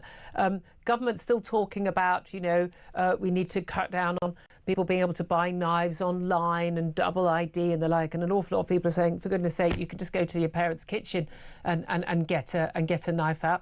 And yet we've got some stats out saying that teenagers are getting away with knife crime in London because fewer police officers feel confident using stop and search in case a complaint derails their career. This is actually from Commander Hayley Stewart, who leads on tackling knife crime in the Met and said it's a top priority. She says, but the falls in the number of arrests for knife crimes are linked to fewer officers feeling confident because they fear complaints. Because, even with body cam, you'd think that would take away from a lot of that risk. I mean, how concerned are you about that? I'm very concerned about that. And Sir Mark Rowley, the Met Commissioner, has talked about the fact that his officers are worried about using their powers, stop and search and other measures as well, because of the scrutiny they get, because of the complaints they'll get. If they are investigated, it could take months or even years. Yeah. That's a terrible thing to sort of hang over someone's career. So that's a real concern. And the impact you can see now, fewer stops and searches, fewer arrests, fewer knives potentially being taken off the streets. I mean, stop and search is just one tactic. It can be an effective tactic if it's targeted. It's not an effective tactic if it's used too widely and too broadly, because then what it does is just alienates a group of people who are particularly subject to and it is all very well, white middle-class women saying, we should have more stop and search. Well, if it's not happening to you, I've done phone-ins before where, largely black and Asian men for saying, look, when you're stopped, every week, you're going to start feeling resentful if you're a law-abiding citizen. But I don't know what the alternative is. I mean, certainly in London, knife crime, you only have to look at, just literally, do a front page of the Evening Standard. Who are the victims of knife crime? Who are the people convicted? And we are largely talking about young black boys killing young black boys. Of course, the people who are most likely to be searched for knives are going to be young black men, young black boys. It disproportionately affects the black community, not just with perpetrators, but also with victims as well. Yeah, but there's no point searching, 56-year-old white women. We're not carrying knives. And then everyone says, oh, it's targeted. Well, yeah, of course it's targeted. It's got to be targeted at the right people, and that involves intelligence, and then it's got to be done really, really respectfully by police. Oh, 100%. Yeah, there's a way of doing it, absolutely. But it's just one thing. I mean, what I'm really concerned about is when someone is found with a knife, what happens? Yeah. And I think that is a teachable moment in a young person's life. That moment when they're caught with a knife, everyone should swoop in and understand why they're carrying that knife. Yeah. Is it because they're going to do something out of revenge? Is it because they're scared? Is it because they're part of a gang and they're being bullied or groomed in some way? What are the reasons why they're carrying that knife? That is a point where action needs to be taken within days. The statistics will tell you it's taking far too long to deal with knife offenders. And we know a huge number. I mean, I think the majority of youngsters caught carrying knives aren't sent to jail, aren't actually properly punished, as we've been promised time and again by every single politician under the sun. And this brings us back to Axel Rudiker-Barner, the fact that he admitted carrying a knife on 10 occasions. He once stopped on a bus by police carrying a knife. Nothing happened. You know, no proper punishment for that, and then he was free on the streets to do what he did.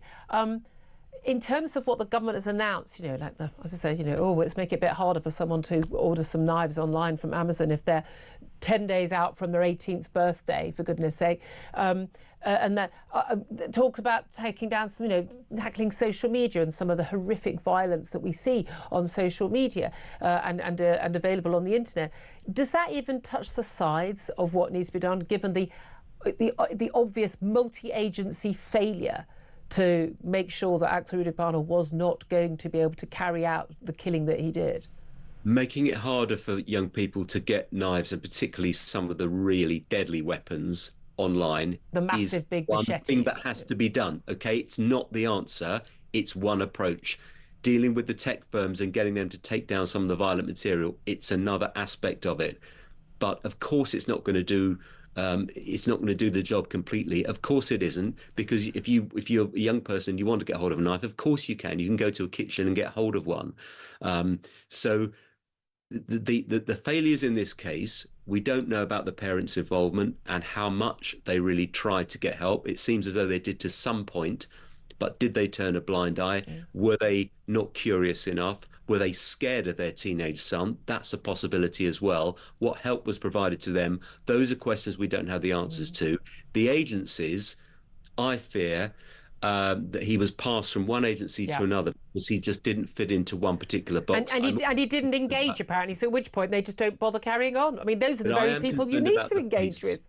In this, that I don't think the police were talking to the counter-terrorism police. I don't think the information was shared there. And I do think that the police probably stepped back when they shouldn't have done, when they should really have gone in harder, particularly when he was found for a second time with a knife. That was the second occasion, being convicted once of a knife crime, second occasion. That really is the moment to swoop in and take some tough action. Because if you do get a young person into the criminal justice system, you can take action. You can search their property, right? Yeah. You can start questioning those around them. You can put some conditions on what they do. Unless you get someone into the system and do that, it's very, very difficult. Absolutely. And yet, and this is the frustration for so many people. And my God, the heart-wrenching awfulness that the families in Southport have had to live with is that while police were failing to take action against a youngster who'd called Childline and said, I want to kill people at my school. I want to kill. Who had a knife, been caught with it repeatedly, who made threats, he was obsessed with genocide and the like. I mean, the signs were bright red and they were neon and they were flashing for years, and yet police seem to be worried about hurty words on Twitter and the like. And we know that now Bedfordshire Police and Hertfordshire and Cambridgeshire Police, they've created a diversity, equality and inclusion reference guide for their officers and staff. This is what they spend their time doing. A 9-page document published online, and basically it's telling police not to use terms like black sheep or blacklisted in case it causes offence. You can't even say that someone should get a black mark against their name, because that itself is using the word black in a negative way. Also told to use gender-neutral language, like talking about pregnant person rather than a pregnant woman, because there are no other people other than pregnant women, and the like. And this basically, saying there are more than 2 gender identities and realities. All of this stuff, this is the worry people have, that police spend too much time with this madness, policing words, too much time wearing rainbow lanyards at pride festivals, rather than, you know what, protecting us from the lunatics, the madmen and the bad men who are actually going to harm us and our children? Well, let's not get carried away.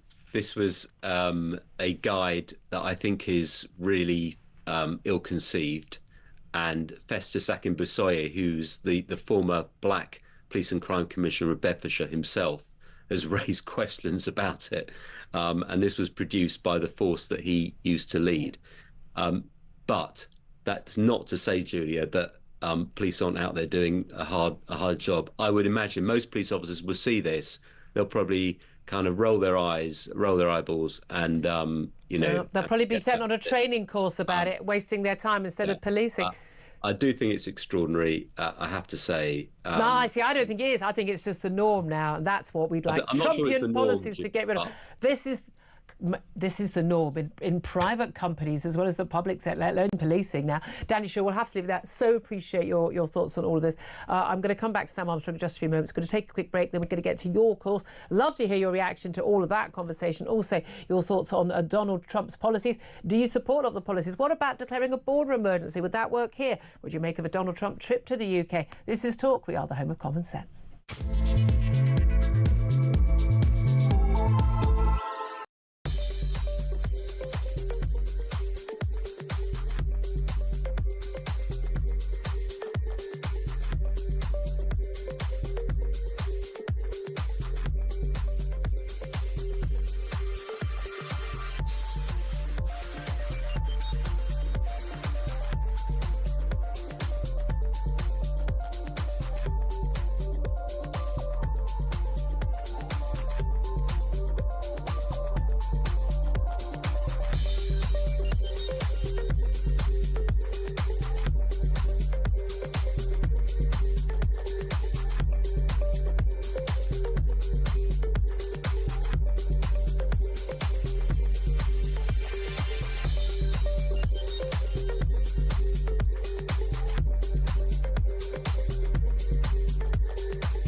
What's the purpose of a strategy if it's not actually preventing? We need to strip it back, actually. We have inquiry upon inquiry, this failing, that failing, but what do we do post-inquiries? We just sit back on our laurels and we get on with our day until something else happens. It's shocking and disgusting and disturbing that actually so many parties were aware by this evil individual, but yet nobody actually took action. Early help, attendance, ECHPs. How many more prevent strategies that we're not preventing are we going to see in the future? We need to now take action.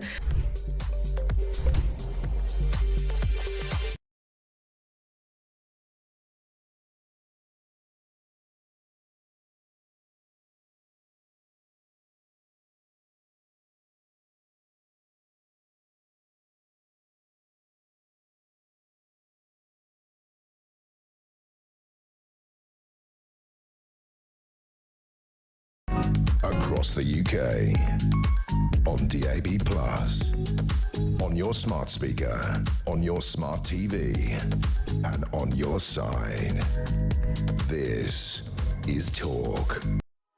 Very, very, very good morning to you. Thank you very much, Steve, for joining me. 11:51 is the time. I'm Julia Hartley-Brewer. This is Talk, the home of common sense. Sam Armstrong was with me. We're going to go to our calls just a few moments, but Sam, reaction to what Danny Shaw had to say, in particular in relation to like knife crime, and of course in the wake of the Axel Rudigbana sentencing, and just, you know, and this sort of this mealy-mouthed attempt that the government have got about, we're going to tackle, you know, how to buy knives online, as if that's the problem. Yeah, well, look, let's get something straight, right? Axel Rudigbana did not commit the atrocities he did because Amazon sells knives. He could have easily bought a knife in 6 days' time himself from Tesco's, or indeed just taken one from his parents, right? So let's just put that aside. But I think what is serious is the fact that this guy had repeatedly carried knives into school and was not punished for it. Yeah. And we know that this happens time and time again, despite everything. The single biggest cause of violent death for young black men is knife crime in this country. If you care about black people, particularly young black people and men in this country, you have to care about sorting knife crime. And that means... The mothers in those communities are desperate for these policies to be... and that means stop and search. It is the only proven recipe for dealing with it. You can set up as many youth clubs as you want. You can set up as many community engagements as you'd like. No. Until you tell young black men who are, by and large, stabbing other young black men, that is the reality of the criminal statistics, that if you get caught with a knife, you are going to get serious punishment. Yep. Until that happens, you are going to see continually bloodshed on our streets. I've had enough of it. I've had enough of opening the newspapers every day in this city and seeing that another young black man has been stabbed. I mean, exactly. It is just extraordinary. And again, and if it was white middle-class kids getting stabbed, then they would have done something about it. But that's what, in this case, you know, the kids got so. But again, the refusal to sort of discuss the reality, and again, I'm absolutely convinced that Prevent would have been the 3 times that the Rudigbana was referred to Prevent, if he had been a white man, a white teenager, and he was talking about black genocide, and he turned it on its head. I'm telling you, they would have taken action. They would have taken action. They didn't, and I'm sure that that's the reason why. 11:53 is the time. Let's go to your phone calls now. Then 0344 499 1000. Sorry. Let's go to Andrew, who's in Hertfordshire. Andrew, talk to us about Donald Trump. Yeah, fantastic. Great show. Well done. Look, and a really good last minutes. Really top draw presentation journalism. Look. Thanks, Dad. No troubles. Look, Trump is going to lead a real good revolution in relation to politics because we will just look so pedestrian alongside him. So he's playing Starmer at the moment. He's doing what he wants. He's given the dog the bone. Starmer looks good. When he next picks up the phone and says, you know that Chagos thing, that's dead in the water. Yep. And these are the things that I want for you. And if you look at knife crime, you just talked about it and talked wonderfully about it. If you think about Trump, he had a problem with that deportation. He solved it in 2 golf holes. He was. That's people don't know. He was on the golf course. The threat was made before he'd finished the golf game. It was sorted. Yeah, and Starmer, he can do the same. He says 6 o'clock tonight, every mayor in 10 Downing Street. What I want from you is I want 500 stops of people who fit the profile on the streets every day, and you report to me. Every hospital must report every stabbing that goes into it. Anyone arrested, apply the Stockport principle. He's a lawyer. 5 years. The parents who've allowed the children on the street, aiding a child abandonment, aiding and abetting, make them wear a tag for every time. And then the mayors have to come out and act like Trump, act like a leader. Please do a good job. Please that stop your son are trying to save his life. Yeah, I mean, that's the thing. And again, look, we've seen in the past, targeting and abusive behaviour, and if it's done respectfully, body cams, get someone to video it. I've got no body cam. I don't want any police stopping without body cam working. I want proof of what has actually been said, what the exchange is. But at the end of the day, this is about saving lives, and it's and often about saving the lives of the young lads who are having having the search happen to them. Andrew, again, it's just a can-do attitude instead of always go, we can't do that, we can't do that. That's what we're getting from Trump at the moment, isn't it? Thank you so much for your call. Thank you for your lovely compliments. Much appreciated by the team. Jim is on the line. He's in Worcestershire. Hello, Jim. Yes, good morning to you. Donald Trump, I love the guy. I think from time to time he may look a bit gormless, but but he's brilliant. He's absolutely brilliant, and his word he's using at the moment, which we need. He's ruthless. Yeah. And we have to be ruthless in this country. Yeah. Well, just lead and be strong. I mean, that's what people seem to like about him. I mean, his policies are more popular in America than he is as a person. Most people voting, apart from the MAGA lot, weren't going, oh, I love him. I love this guy. I love everything about him. I wish he married my daughter. I mean, they're not thinking that. What they're thinking is like, he's going to get it done. I like him for the right reasons, and that's the reason you say it. And he will get it done. And we should do the same. We need ruthlessness with our police. Where have the police gone? When I grew up as a kid, the police force was completely different, you know. In my home city of Liverpool, it was they were ruthless actually. They knew how to use a baton. If there was any problems, they knew how to use them. But you know, it's interesting, and he won't. He's looking forward to meeting Starmer, and he won't talk to Starmer by. Although they've had conversations, he won't really talk to him in the way he wants to talk to him. He wants to chastise Starmer, and he wants to do it eyeball to eyeball. Yeah. But I think also, I mean, the contrast between America and Britain, not just economically, but I think on the issue, the migration issue, I think, it's just going to be so different. Well, we're going to be going down taking our economy down the chute with net zero, and we're just going to sort of, fiddling while Rome burns when it comes to crime and everything else, and the sort of cultural takeover of this country. I mean, there's stuff that Kemi Badenoch is very sensibly talking about as a Tory leader. I think Donald Trump is going to just be taking America in a completely different direction. Yeah, and black people in this country being stabbed to death. I think if you, I mean, it's a terrible thing, you know. Stop and search is a good thing, and if you said to the parents, the mothers and fathers of those black lads who have been knifed to death in this country, if you said, "Do you agree with stop and search?" and it might have saved your child's life, they would say yes immediately. I mean, the polling has been very clear, actually. A lot of, again, mums often representing, Afro-Caribbean communities in central, cities have said exactly that. Jim, thank you very much indeed for your phone call. Appreciate that. Sam Armstrong, I mean, again, it's this contrast, it's the can-do contrast. It's this idea that, like, oh, well, this is a terrible thing.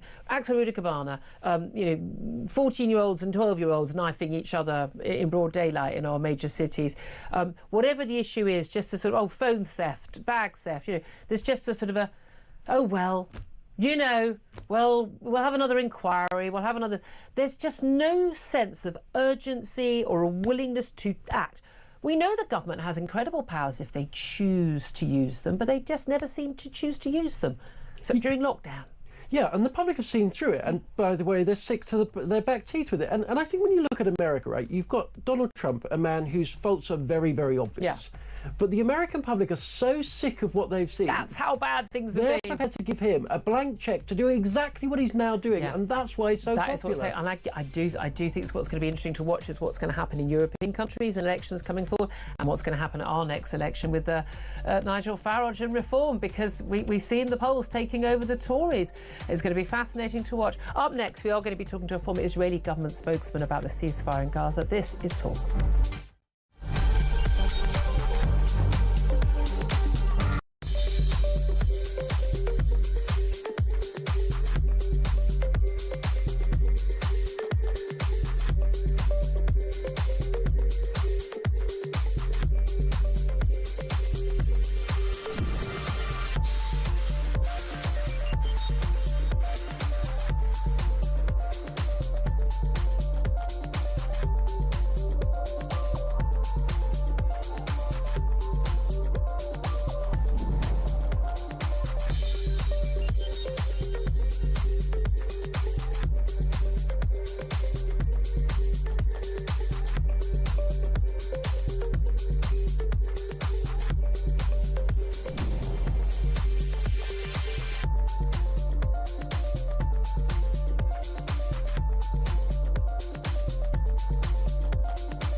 across the UK.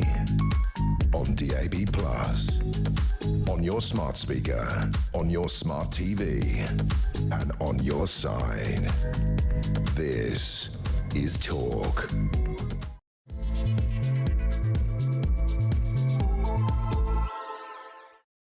Very good afternoon to you. Welcome back to the show. This is Talk, the home of common sense. I'm Julia Hartley-Brewer. Whether you're listening on DAB+ radio or on your smart speaker, watching on YouTube or on your connected device, great to have your company. Great also to have commentator Sam Armstrong still with us, joining us for the whole show, with you all the way until 1 o'clock. Now, coming up in this hour, we're going to turn our attention to what's happening in the Middle East. Thousands of Palestinians have been returning to northern Gaza today after Israel and Hamas agreed that another round of hostages will be released this Thursday. We'll find out more details about the last 4 hostages, 4 Israeli female soldiers, what they have had to endure in their many months of captivity. Also, Donald Trump has proposed relocating as many as 1.5 million Gazans to neighbouring Jordan and Egypt in a bid to, he says, clean out the war-torn strip. How will that go down with Israel and indeed Hamas? Plus, we're going to talk about things closer to home as 4 million households in this country face council tax rises up to 5 times the legal 5% limit from April. They could be seeing 25% increases in their council tax. This as bankrupt local authorities use a legal loophole to plug those black holes in their finances. But I'm not quite sure who's got that spare quite a few £100 that it would end up being for many households. Plus, we'll be talking about the latest woke madness as woke Navy chiefs are renaming HMS Agincourt. Why, you might ask? Well, because they don't want to remind the French of their defeat to the English in the famous 1450 battle. Deep sigh, everybody. Deep sigh. Right, let's talk to Sam Armstrong, who's a commentator joining us today. We've been talking an awful lot about Donald Trump, but whether you're talking about the economy, whether you're talking about tackling migration, whether you're talking about what's going on in the Middle East, Ukraine, you name it, it always comes back to Donald Trump right now. The US economic and military might and his way of doing business is very much the news. The question we're asking people today is, after a poll suggested that British voters back many of Donald Trump's policies, including declaring a border emergency, how popular that might be here. What is people's reaction? Well, people have been calling in on 0344 499 1000, texting the word talk and their messages to 87222, and of course getting in touch at Talk TV as well. Don't forget, of course, your calls are charged at the national rate. Text cost 1, standard network rate message. But Sam, Donald Trump, you are leader of the free world. You have influence on every single thing in the world. But his sort of can-do, get down to it, executive order, straight to business, done with this, done with that attitude. I could feel the frisson of excitement here in the UK. Do you think there's any chance that the UK might follow suit? Yeah, have you noticed he's back yet? Have you noticed the difference? He has come back and he has shown what you can do if you're prepared to get tough, to get serious on big issues. And every single day he does this, puts the lie to that claim that some of these things they're really serious. These are really complicated issues. Yes. We can't solve this. Yes, you can. Now, look, these policies are exactly the kind of policies that people in this country want to see. It's called populism for a reason. I never understand why populism is a dirty word. People want you to do stuff. It is not a good thing as a politician to turn your face to the people, to lie to them, to tell them you're going to sort migration, and then never, ever, ever do anything about it. Yeah. And I don't care how many times Rory Stewart and Alistair Campbell tell me it is. It isn't. No. Right. So, taking a breath, we could do many of these things here tomorrow. We have a huge problem with foreign national offenders in our prison systems. Like 1 in 12 people in behind bars. Out in our community. If you want to solve our prisons crisis, and we have got a prisons crisis, if you want to solve that without having to release thousands of criminals early, the simplest way to do that is to deport all of these foreign offenders. Why can't we do it? Because countries around the world aren't taking them back. Now, we could put massive tariffs on them. They're not small. They're not huge numbers we're asking them to take. So we could do that. We could cut off foreign aid. Yeah. We could take action against their leaders. We could stop them investing in the City of London. There is plenty that we could do to deal with this. But we don't. The truth is, our politicians don't care about migration. They think it's a low-status issue. They think it's an issue that affects slightly dirty white working class people. They don't. And anyone concerned about it's just a racist and a bigot. Yeah. We could solve it tomorrow. Let's do it. If again, that's always the thing to me. If any government can solve anything, really, if they want to, if you're willing to do it. I'd love to hear your thoughts on this. Give us a call 0244 499 1000. Right now, let's turn our attention to one of the other big issues, very much been in Donald Trump's inbox, and that is what to do about the Middle East. We're joined now by Elon Levy. He's a former Israeli government spokesman. A very good afternoon to you, Elon. Hello, Julia. Thank you very much indeed for joining us. I was following a lot of your tweets and social media messages on Saturday when we saw, thank God, another 4 Israeli hostages released from their Hamas terrorist captors. And it just extraordinary scenes with those young women. I do want to come on to bigger policy issues, but can we just talk for a few moments about what happened on Saturday morning when these 4 young women, one of whom, she'd only just finished her training. She'd been at the military base for I think about 3 days before she was taken hostage. When they were paraded by Hamas fighters who've suddenly miraculously found that they do have a set of uniforms all of a sudden in their balaclavas, and these young women were paraded like a sort of Hunger Games style before a baying mob of Palestinian men. What did you make of that handover? Incredible relief to get 4 hostages out alive. The doctors are saying that their condition is emotionally and medically complicated, but they're alive. But there was shock in Israel, of course, as you say, at that Hunger Games-like reception. 15 months into the war, the Hamas regime in Gaza is very much in control. Yeah. And when it wants its jihadi fighters to put on their masks and their guns and to go on parade and to parade hostages through the streets, they are able to do that. They even forced the Red Cross to take part in this macabre signing ceremony in front of a banner threatening the destruction of the state of Israel. And so for Israelis, first of all, they were incredibly moved to see the 4 women standing on stage and waving in a show of defiance, saying, we will not be beaten. But it was a reminder by the way, of 2 things. People on social media were saying, oh, well, look, they look perfectly healthy and happy. They've not been starved. It was kind of, they've probably just been, they've just been hanging out at a youth club as opposed to hiding in tunnels and being starved on occasion. And Hamas gave them certificates of completion to try to make it look like they'd been on summer camp. But we know from the previous hostage release that hostages were being drugged, in fact, by Hamas on tranquilizers to alter their appearance and to make them appear, even being force-fed before they're released, to make them appear healthier than they actually are. But here's the point. Israelis saw 2 things. First of all, we're facing psychopaths. We are dealing with lunatics, and this is an evil regime, and we have to rescue the hostages from their clutches. And 2, the Gaza Hamas regime cannot be allowed to continue to govern Gaza, because as far as we're concerned, it's a year after 9/11, and we can see Afghanistan from our windows. Gaza is that close to people's homes in Israel, and Hamas is threatening to do October 7th again and again and again until we're all dead. They've made that very clear. Apologies to everyone. The sound of the police siren behind Elon there. But this is the interesting thing, is that, people, especially on Holocaust Memorial Day today, when we talk to the great-grandson of a survivor from Auschwitz, about how so many lies are being told, not just about the Holocaust in the 1940s of Jews, but about what happened on October the 7th, despite all the footage that was put out by Hamas itself, joyfully by them, proudly by them, and people are still denying what happened then. People are denying what's happened to these hostages, including these young women. Again, despite there being a video of their capture, and the women were paraded, it was fascinating, in military uniforms, clearly not theirs, didn't fit them, but they weren't captured in military uniform, they were captured in their pyjamas. Because again, we know Hamas put a video out of their capture, bloodied, beaten, terrified, sitting, a bunch of very young women. I've got a child this age. I really felt it when I saw that video footage, talking about them as sabaya, meaning sex slaves. And now, look, we haven't had too much detail about what's happened to a lot of the hostages, and we know the reason for that, isn't it? It's about hoping that we don't. It's to save the distress of many of the families who've still got hostages held captive, but also to just try not to do anything to stop more hostage releases. But what we have learned about these young women, the last women to come out, is that one was shot in the leg. She's still got a bullet in her leg, not given any treatment. We know that Emily Damari, she'd lost 2 fingers, wasn't treated, was still bandaged after 15 months. They were routinely starved. One, yes, indeed, that's the signal of defiance. Iconic. But women talking about being held in a tunnel. One of the young women said she was held in a tunnel in the dark on her own for she doesn't know how long, and then when she was reunited with the other young women, she said, "Are we alive? Are we actually still alive?" She didn't know, and then people are talking so glibly about their time. Well, look, they look well fed. They must be okay.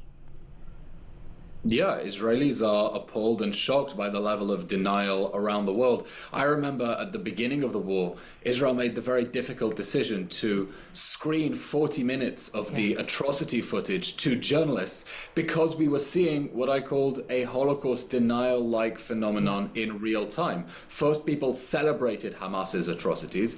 Then when they realized how awful they were, they started covering them up. And now people are downplaying the horrors that the hostages are enduring in Gaza. But it's precisely because we know how horrific those conditions are that Israel has agreed to this ransom. It's not a hostage deal. If someone abducts your daughter and demands a price to get her back, it's a ransom. And Israel is paying a ransom to the kidnappers.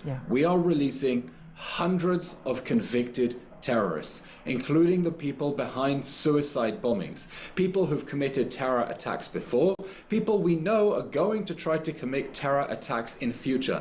But we still have 90 hostages trapped in the dungeons of Gaza, and we need to get them out. And Israelis feel look, just days after October 7th, people started tearing down posters of hostages in cities like London.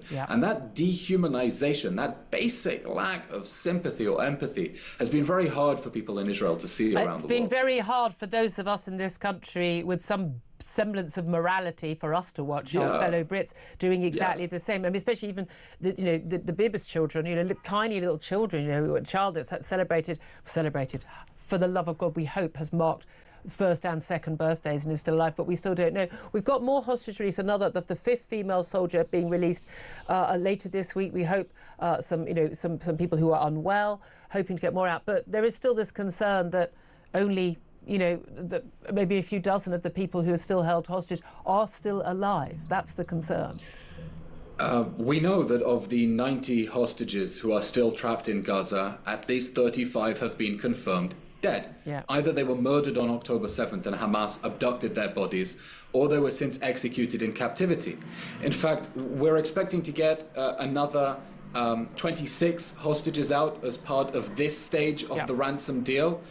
According to information in the Israeli media, Hamas has communicated to Israel, 8 of those are dead. We're going to get 8 bodies, and we don't know who they are. We don't know if we're getting back the 2 little Bibas children alive, or whether the country is going to receive 2 little coffins, because those 2 children, aged 4 and 9 months when they were abducted, were executed by jihadi terrorists in Hamas captivity. We're expecting on Thursday to receive another 3 hostages, including 1 civilian Hamas has been refusing to release just yet. But this is just stage 1 of the ransom deal, to get 33 hostages. At the end of it, there will still be another 60 hostages trapped in Gaza. And that's when the really difficult discussions take place over stage 2. The problem being, Hamas wants a full Israeli withdrawal that leaves Hamas in power, free to plan the next invasion on October 7th. Is the issue. And Israel's saying that's a non-starter. And this is the key issue, isn't it? And we've seen in the last 24 hours people in Gaza being able to return to northern Gaza, to, well, not their homes, to where their homes used to be, realistically. That after Hamas finally, again, having lied, having reneged on part of the deal, the clear stages about what they have to do about giving the names of the next set of hostages who will be released and their status. Donald Trump has suggested over the weekend, a complete clear out of Gaza. Why doesn't Egypt? Why doesn't Jordan? Why don't they take these Palestinian refugees?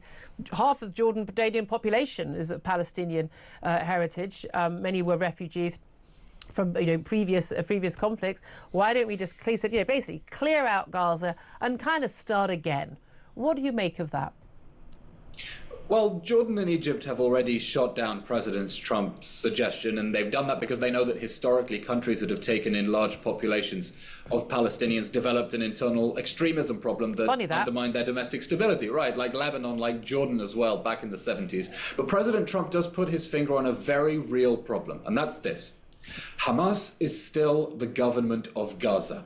The Hamas jihadi regime is still in control. And it is impossible for Gaza to be rebuilt if its government is still saying that Israel should be destroyed. As long as Hamas remains the government of Gaza, it is impossible to rebuild Gaza without rebuilding Hamas. No, and there should be no Western government, and I'd say no Arab government either, no Western government certainly, should be contributing a single penny while Hamas is still in charge. However, what are the alternatives? People talk about Fatah or they talk about Palestinian Authority, but there is no moderate Palestinian leadership. We've seen, senior figures in the Palestinian Authority welcoming back terrorists released from Israeli jails. You're right. The Palestinian Authority never condemned October 7th. The Palestinian Authority still has a policy. It pays salaries to terrorists in Israeli jails. Salaries that are pegged to how many people you killed. It's called the Pay for Slay program. And they've said that they'll use their last dollar on that program. We do not think that this is a moderate leadership that is committed for peace. We think that Gaza deserves a government that is committed to peace rather than a forever war against Israel. And here's the critical point. World leaders have said over and over that Hamas can have no role in the future government of Gaza, but it's still in control, as we saw from the images of them parading the hostages. Yeah. And so the question now is, you want a ceasefire, you want Israel to withdraw from the Gaza Strip. Are you happy for the Hamas terror regime that did October 7th, that's threatening to do it again, to continue governing Gaza? Because that's the default mode, unless we see pressure. Unless we see pressure on Hamas and its patrons, Qatar, Turkey, and Iran. Yeah. Hamas has to let the hostages go, it has to lay down its arms, and it has to let everyone rebuild peacefully and put this war behind us. Are you hopeful that under Donald Trump's leadership in the States with his Secretary of State Marco Rubio, he's made it very clear, he won't rest until Hamas is completely destroyed, that they will stand firm on this issue? It's not clear at the moment. On the one hand, the Trump administration has figures who have been extremely sympathetic and favourable to Israel, but there have also been voices, including from the Middle East envoy Steve Witkoff, that have been less than encouraging. Let's remember, Trump has promised to support Israel going forward, but he's also committed to ending wars. Now, we don't want this war, okay? We want our men on the front to come home. We just know that you can't end a war when you freeze it in place with the enemy that started the war threatening to resume it at a time of their choosing. And no Western government, certainly not America, certainly not Britain, would ever agree to do that ourselves. So why would we expect it of Israel? It's the thing that always blows my mind. Elon Levy, really appreciate you joining us, former Israeli government spokesman there.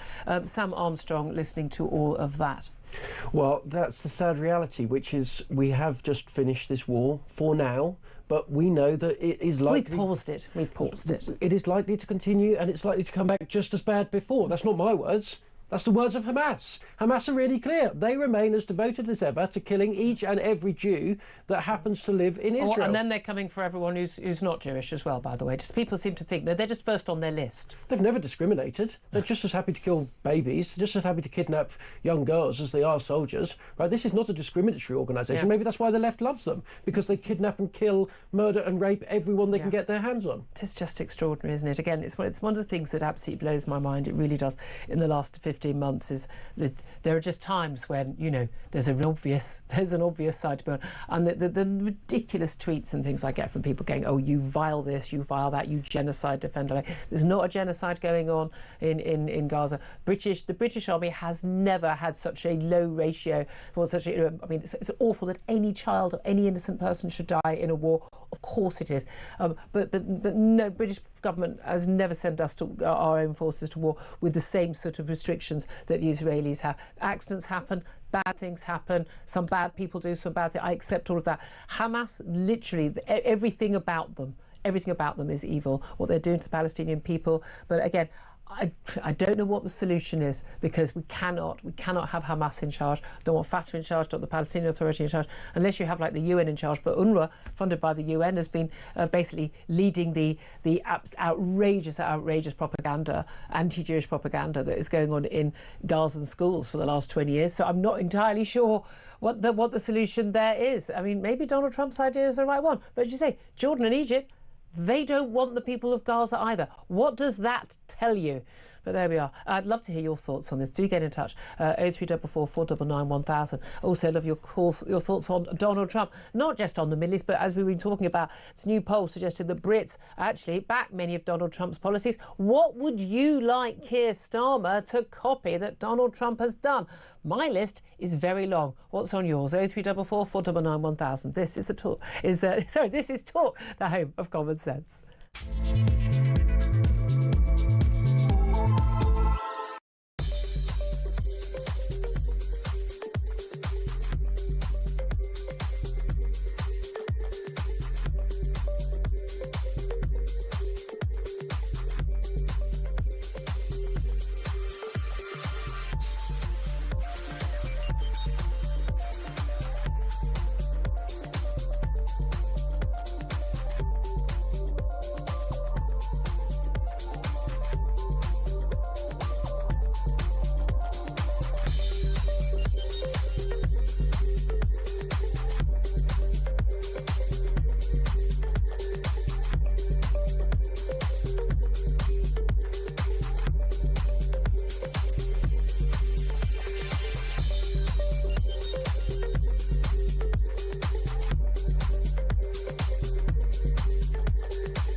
Government getting tough, you can't buy a knife unless you're 18, right?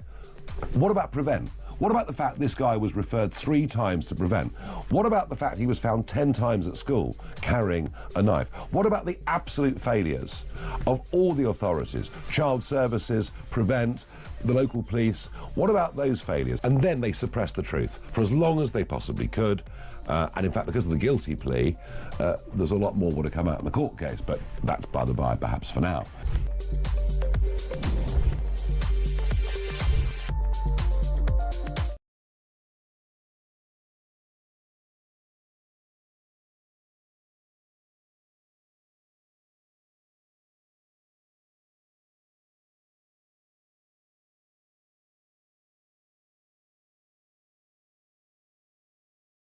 Government getting tough, you can't buy a knife unless you're... Across the UK, on DAB+, on your smart speaker, on your smart TV, and on your side. This is Talk. This is Talk, the home of common sense, with me, Julia Hartley-Brewer. Sam Armstrong still with me.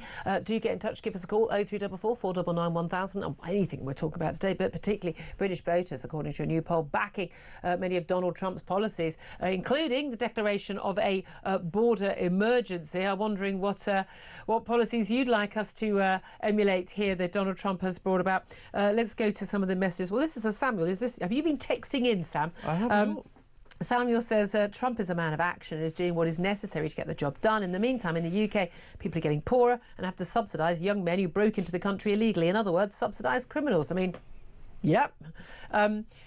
Jean says, if people agree with Trump, then why the hell did they vote for Starmer?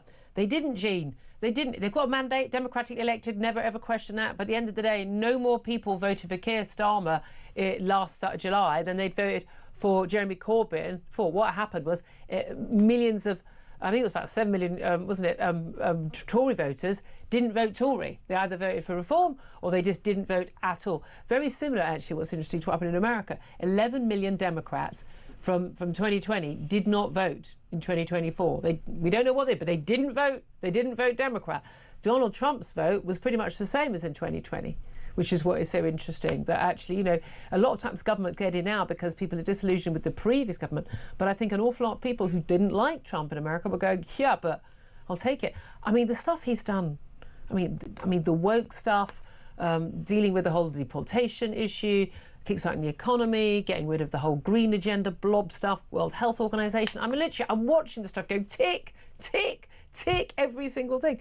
Helen says, Trump and his policies have my 100% backing. Britain needs a Trump instead of Stalin. Ain't that the truth? Brian says, after years of rubbish Western leadership, it's extraordinary watching this Trump presidency unfold. Shameful what has been allowed to happen to many countries under weak, self-loathing leadership. That is so true, isn't it, Sam? You touched on that earlier. Yeah, and look, I think you see it in the votes, right? You saw it with the Tories, you saw it with the Democrats. If you keep spending 5 years tinkering, saying you're going to do stuff and then not quite doing it... But also that your country's a terrible country. If you're so apathetic, don't be surprised when the voters are apathetic about you and don't bother to come out and vote for you. Absolutely.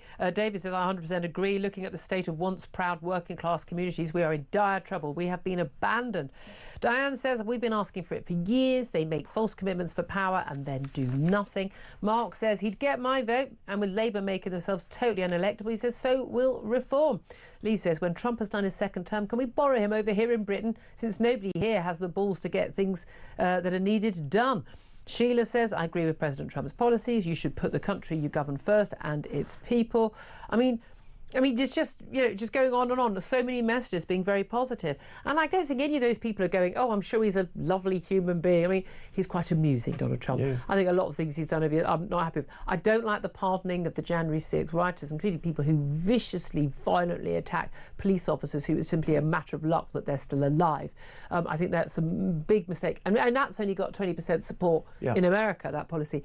But in terms of the sort of the can-do, we talked about this earlier, the can-do attitude, the get-it-done attitude, we've always had this thing, like the Tories, they say all the right things on immigration, on crime, on you name it, but they didn't really do it. They often did the exact opposite. I mean, Boris Johnson, literally going to control immigration. We're going to literally open up our country to anybody who wants to come from the rest of the world. Legally, it wasn't even a surprise. But there doesn't seem to be any will to get anything done. This lot, Keir Starmer, they don't even pretend there's a will.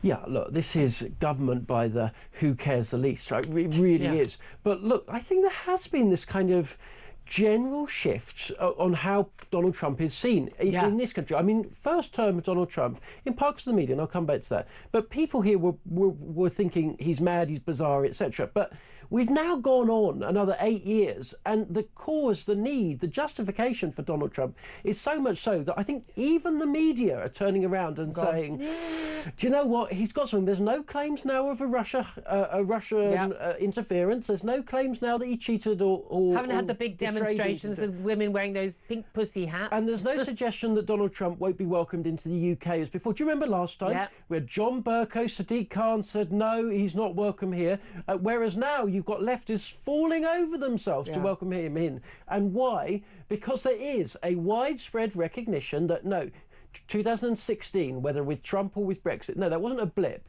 That wasn't a freak accident. No, that was a reflection of the fact that the public across the Western world are fed up of politicians promising the world, delivering nothing, and consigning them to ever further decline while lecturing them about how wrong they are. Who's the equivalent of Donald Trump here? Because many are saying it's Nigel Farage. They definitely don't think it's Keir Starmer. They don't think it's Kemi Badenoch. You I know worked with Robert Jenrick, when he's now the Shadow Justice Secretary, on his leadership campaign. Is it Robert Jenrick? Because you look at the polls, the dynamic movement is reform now.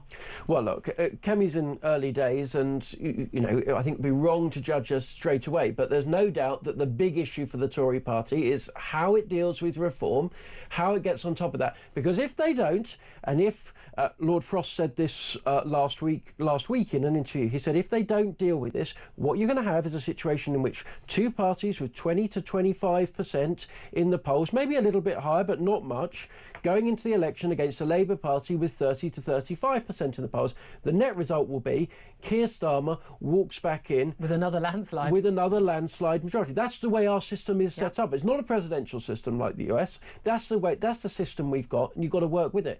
And my fear is, just in terms of contrast between us with this slow, ever further decline, and America with a booming economy really going great guns, we are just going to look like the sick man, not just of Europe, but the Western world once more. Absolutely, absolutely. It's going to be fascinating. I'd love to hear your thoughts on all of that. 0344 499 1000. Up next, we'll take a quick break. Then we're going to be talking to economists about, well, you know, what is happening with our economy? Because Rachel Reeves is going to get a grip of all our economic problems. Meanwhile, your council tax is going up, your national insurance is going up, buildings ain't going up, and a third runway at Heathrow is probably never going to go up either. We'll talk about all of that up next. This is Talk.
Across the UK, on DAB+, on your smart speaker, on your smart TV, and on your side.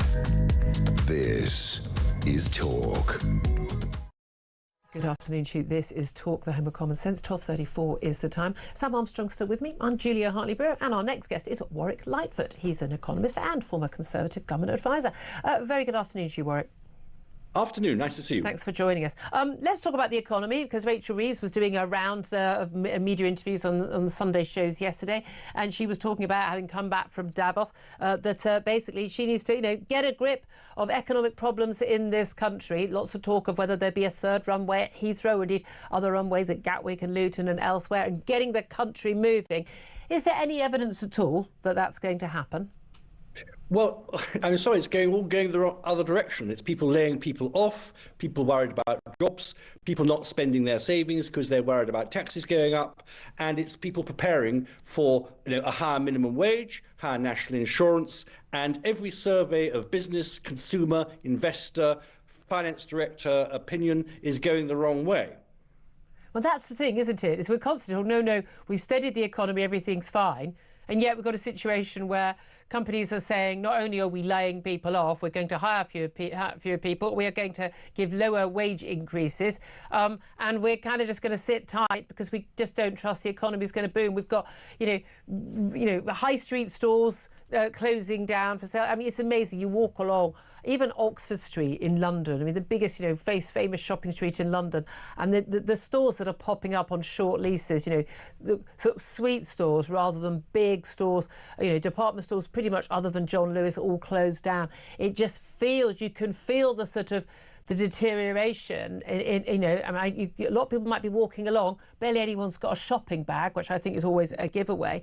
We've now got the likes of James Dyson. So James Dyson, one of our most successful entrepreneurs and inventors, he's accused the Chancellor of vindictiveness by changing inheritance tax rules and said that family businesses employing 14 million people in this country were being fleeced. What do you make of that? Well, I think he's absolutely right. I mean, the thing isn't just about taxation of businesses and farmers.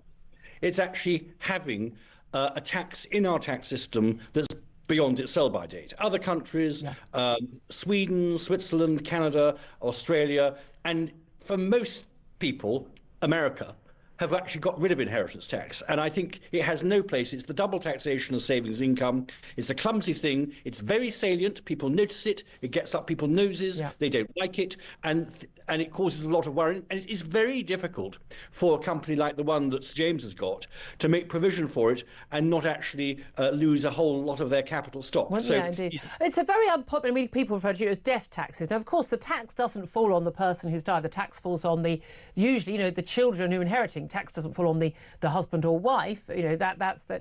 But this has definitely come to the fore with the farmers and how that will break up family businesses and how much we rely on those family farms to produce. More than half of our agricultural goods that hit our supermarket shelves that we buy. But I did notice over the weekend, the farmers' demonstrations. They were now calling. A lot of these groups were now calling, for an end to inheritance tax across the board. Nevertheless, that does bring in money. I certainly think that the high rate it's at is self-defeating because we know the very rich don't pay inheritance tax. Everything's in a trust. It's all dealt with. It's overseas. It's wherever. All completely legally, but they don't actually pay it. So actually, it's successful sort of middle-class families who've bought a home, got a big mortgage. They're the ones who end up paying it. You can see where I'm going here with this, But the reality is that this was supposed to be a tax on the very wealthy. The very wealthy don't pay it, but a lot of people who really don't consider themselves very wealthy, who've worked very hard for their money, are paying it. Do you think they should get rid of it altogether or cut it down to such a level that it's not worth avoiding? It's time to let go of it. But what I just say is, the problem Rachel Reeves got, she has stabilised the public finances. But how's she done it? She's put up taxes, she's put up borrowing, she's put up spending, and the spending is simply too high to be comfortably financed by the British economy, whichever way you try to do it. Yeah. That's the problem. But the issue is this government has said they don't want to do austerity. They criticised the Cameron and Osborne government for doing that in the 2010s. They can't borrow. Well, they can borrow a bit more. They can't borrow much more because you'll be in proper Liz Truss territory, even which we're already in with the spiralling debt costs. But then they're saying, well, she's saying, they have to balance the books, the fiscal rules. We could look at more tax rises. But as we've seen from the tax rise we've already had from Rachel Reeves pre the budget and indeed in the budget, is that actually she tends to go for the worst ones. I mean, if you're going to raise any tax at all, raising the tax on jobs, national insurance, would be the crazy. I mean, that's the last one you'd do, but that's the first one she did. Yeah, economists would say she's managed to aggravate the worst deadweight aspects of the tax system. Yeah. The national insurance is the worst one. The double taxation of savings is the next one. I think they're going to have to address the spending. And we've got a level of spending now running about 45% of national income. And we know historically the UK economy finds it difficult to finance public spending running more than about 41 to 42% of national income. If you try to sustain that, you burn your fingers. Yeah, but again, these figures are still absolutely extraordinary. And again, they're talking about tackling, benefit fraud. I think there's extra $4 billion they say they'll save on that. Well, they won't, because we know they won't tackle this issue. Efficiency savings. Tories have been talking about that for the last 14 years as well. We never actually see those efficiency savings. Indeed, we've seen the public sector get bigger in that time. They're not even willing to get people to turn up to their desks in Whitehall. So I'm not quite sure why anyone would have any expectation they can do any of those other things. But what you're now beginning to see happen is this very high ratio of public spending actively crowding out the private sector. And this is the position we were in 50 years ago. And my own economics tutor published a book with a colleague. It became known as the Bacon-Eltis thesis of crowding out through the public sector being so big that the tax burden undermined the private sector to pay the bill. Yeah. And that's where we are now. Yeah, and indeed, private sector not being able to. There's calls for the public sector to be given help, like the NHS and elsewhere, to be given help, extra funding to pay the extra cost of the minimum wage and national insurance employer contributions. But of course, but don't worry, the private sector will be able to take that hit. I mean, and just simply not understanding how things work. I mean, just finally, you worked as an advisor for 3 different chancellors, Nigel Lawson, John Major and Norman Lamont, over a few years. What do you think they would do if they were in charge right now? I certainly think Nigel Lawson and Norman Lamont would look seriously about cutting spending. I think John Major would have probably gone for a mixture of some cuts to spending and some big increases in tax. Remember, the autumn statement in 1992 had some very big increases in taxation. I think it was a mistake. I think it was a political mistake, and I didn't think it did the economy much good either. But I know that all 3 of them will be very, very concerned about the borrowing. In a funny way, I'm slightly less concerned about the borrowing than some people are, because the key thing is how much you spend. How you finance it is a secondary issue. It's the spending that you're doing. Well, except, of course, the more you borrow, the more you're spending on interest. You haven't got money to spend on other things. I mean, we spend more servicing the interest on our debt than we do on education and defence and things.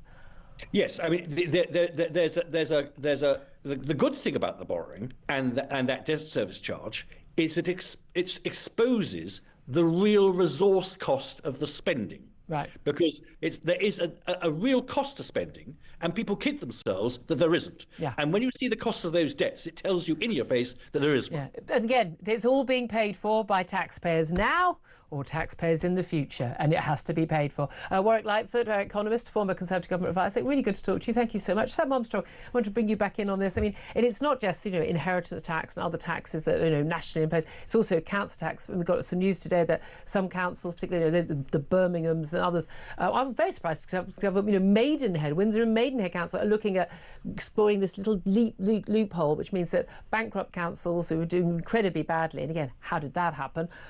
Because if some are and some aren't, surely management must come into it, are looking at 5 times the rate of actual increase in council tax than is legally allowed. That's 5%. Looking at 25% increase in council tax. That is hundreds of pounds. Yeah, and look, more than that, Angela Rayner is changing the law to punish councils that put up their rates only a small amount in future, because there's been this really annoying thing where Conservative councils keep council tax low and Labour councils are having to put it up so much faster, have to.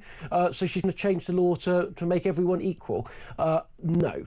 Look, this is a government that is now beginning to run out of taxes it can claim only affects other people. Yeah. We have now reached the point where, in order for Labour to put up taxes, it's going to hit real people, council tax, a tax that everybody pays. Well, it is. I mean, all these taxes, national insurance, contribution from employers hits employees. It does, but they try and hide it. But they can't even do that now, and that's the issue. The government spending in this country has never been higher. It has never been higher. Government taxes have never been higher. Unless we're prepared to cut spending and cut it radically, we are going to continue this path of decline. The single fastest place to make that cuts, the number of people in work age who are claiming benefits because they say they have sickness, particularly mental health sickness. Millions. It is 63 billion. It's more than we spend on not on the NHS, but on education, on defence, on debt interest. That is where the big cuts are there to be taken. So far, there is not a scintilla of evidence that this government is prepared to take the kind of tough choices it needs. Not at all. I mean, the Tories didn't do it. The idea that Labour are going to do it, and everyone's going to say, and then the BBC will interview someone and it'll be someone who said they can't make ends meet, and how ill they are, and it'll be a woman who's got arms the size of tree trunks, saying that she has to miss meals. I mean, that's that, and then everyone go, oh, isn't this awful? And then they'll backtrack on it. And that's what's going to happen. There we are. 12:45 is the time. More from Sam Armstrong, more from me as well. Up next, we're going to be talking about defence spending. Is the government ever going to increase defence spending to the level that Donald Trump would like? And also woke Navy bosses worried about the French being upset by the name of one of our submarines. I kid you not. We're going to talk to the brilliant Rear Admiral Dr. Chris Parry about that. Up next, this is Talk.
Government getting tough, you can't buy a knife unless you're 18, right? What about prevent? What about the fact this guy was referred 3 times to prevent? What about the fact he was found 10 times at school carrying a knife? What about the absolute failures of all the authorities, child services, prevent, the local police? What about those failures? And then they suppressed the truth for as long as they possibly could. And in fact, because of the guilty plea, there's a lot more would have come out in the court case, but that's by the by, perhaps, for now.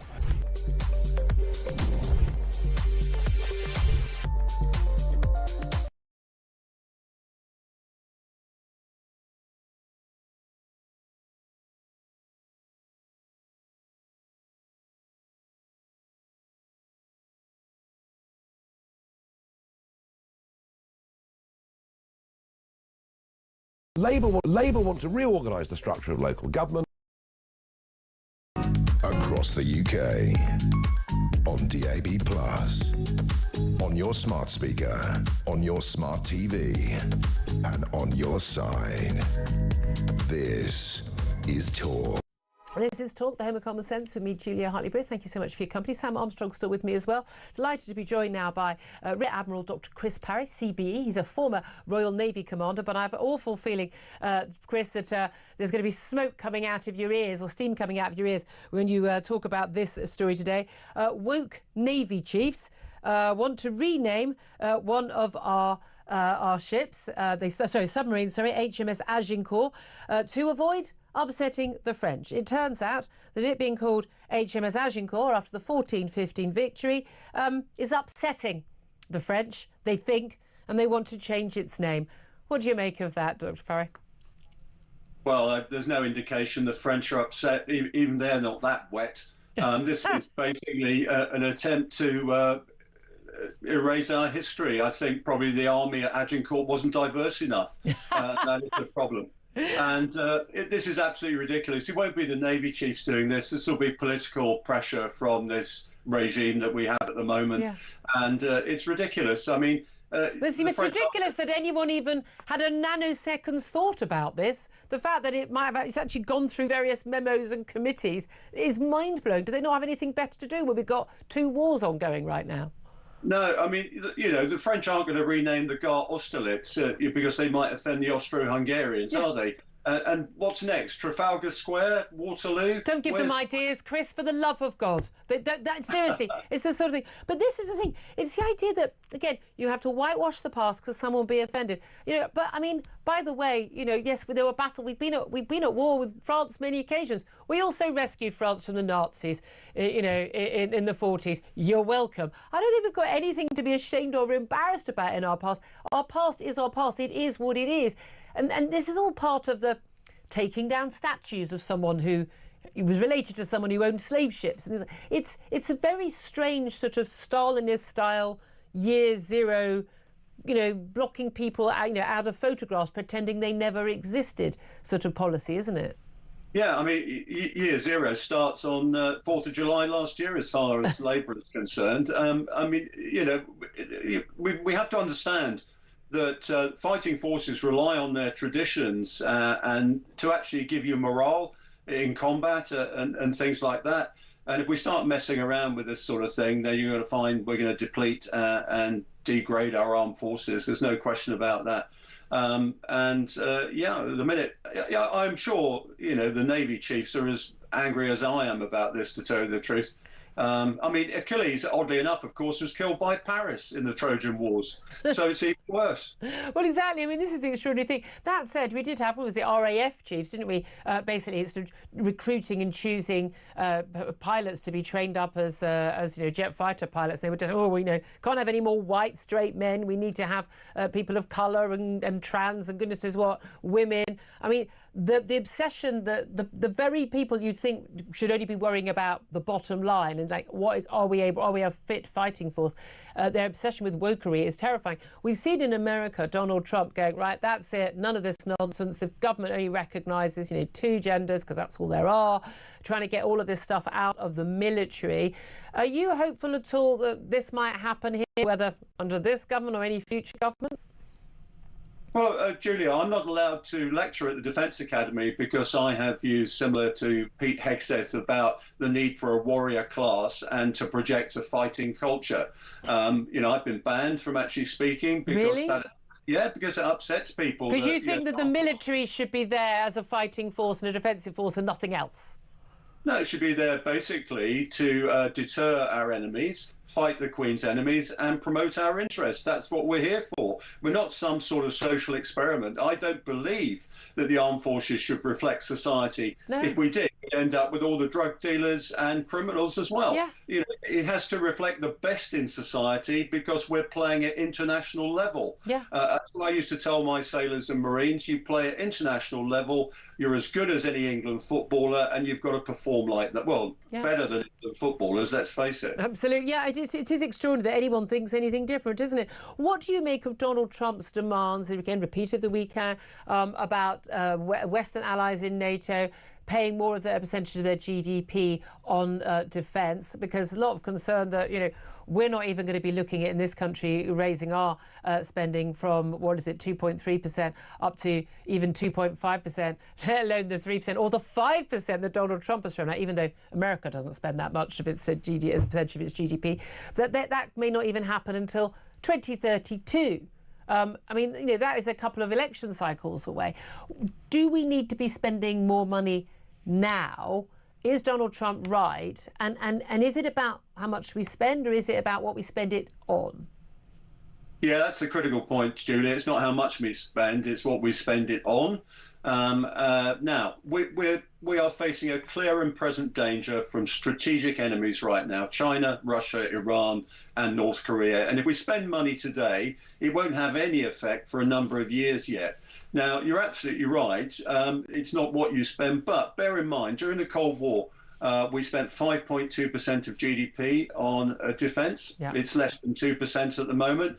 If you want to get Europe up to the same level of combating Russia without the Americans, it takes about 500 billion euros. Ouch. And that's what the EU has said that they need to spend, but they want to actually finance that with debt.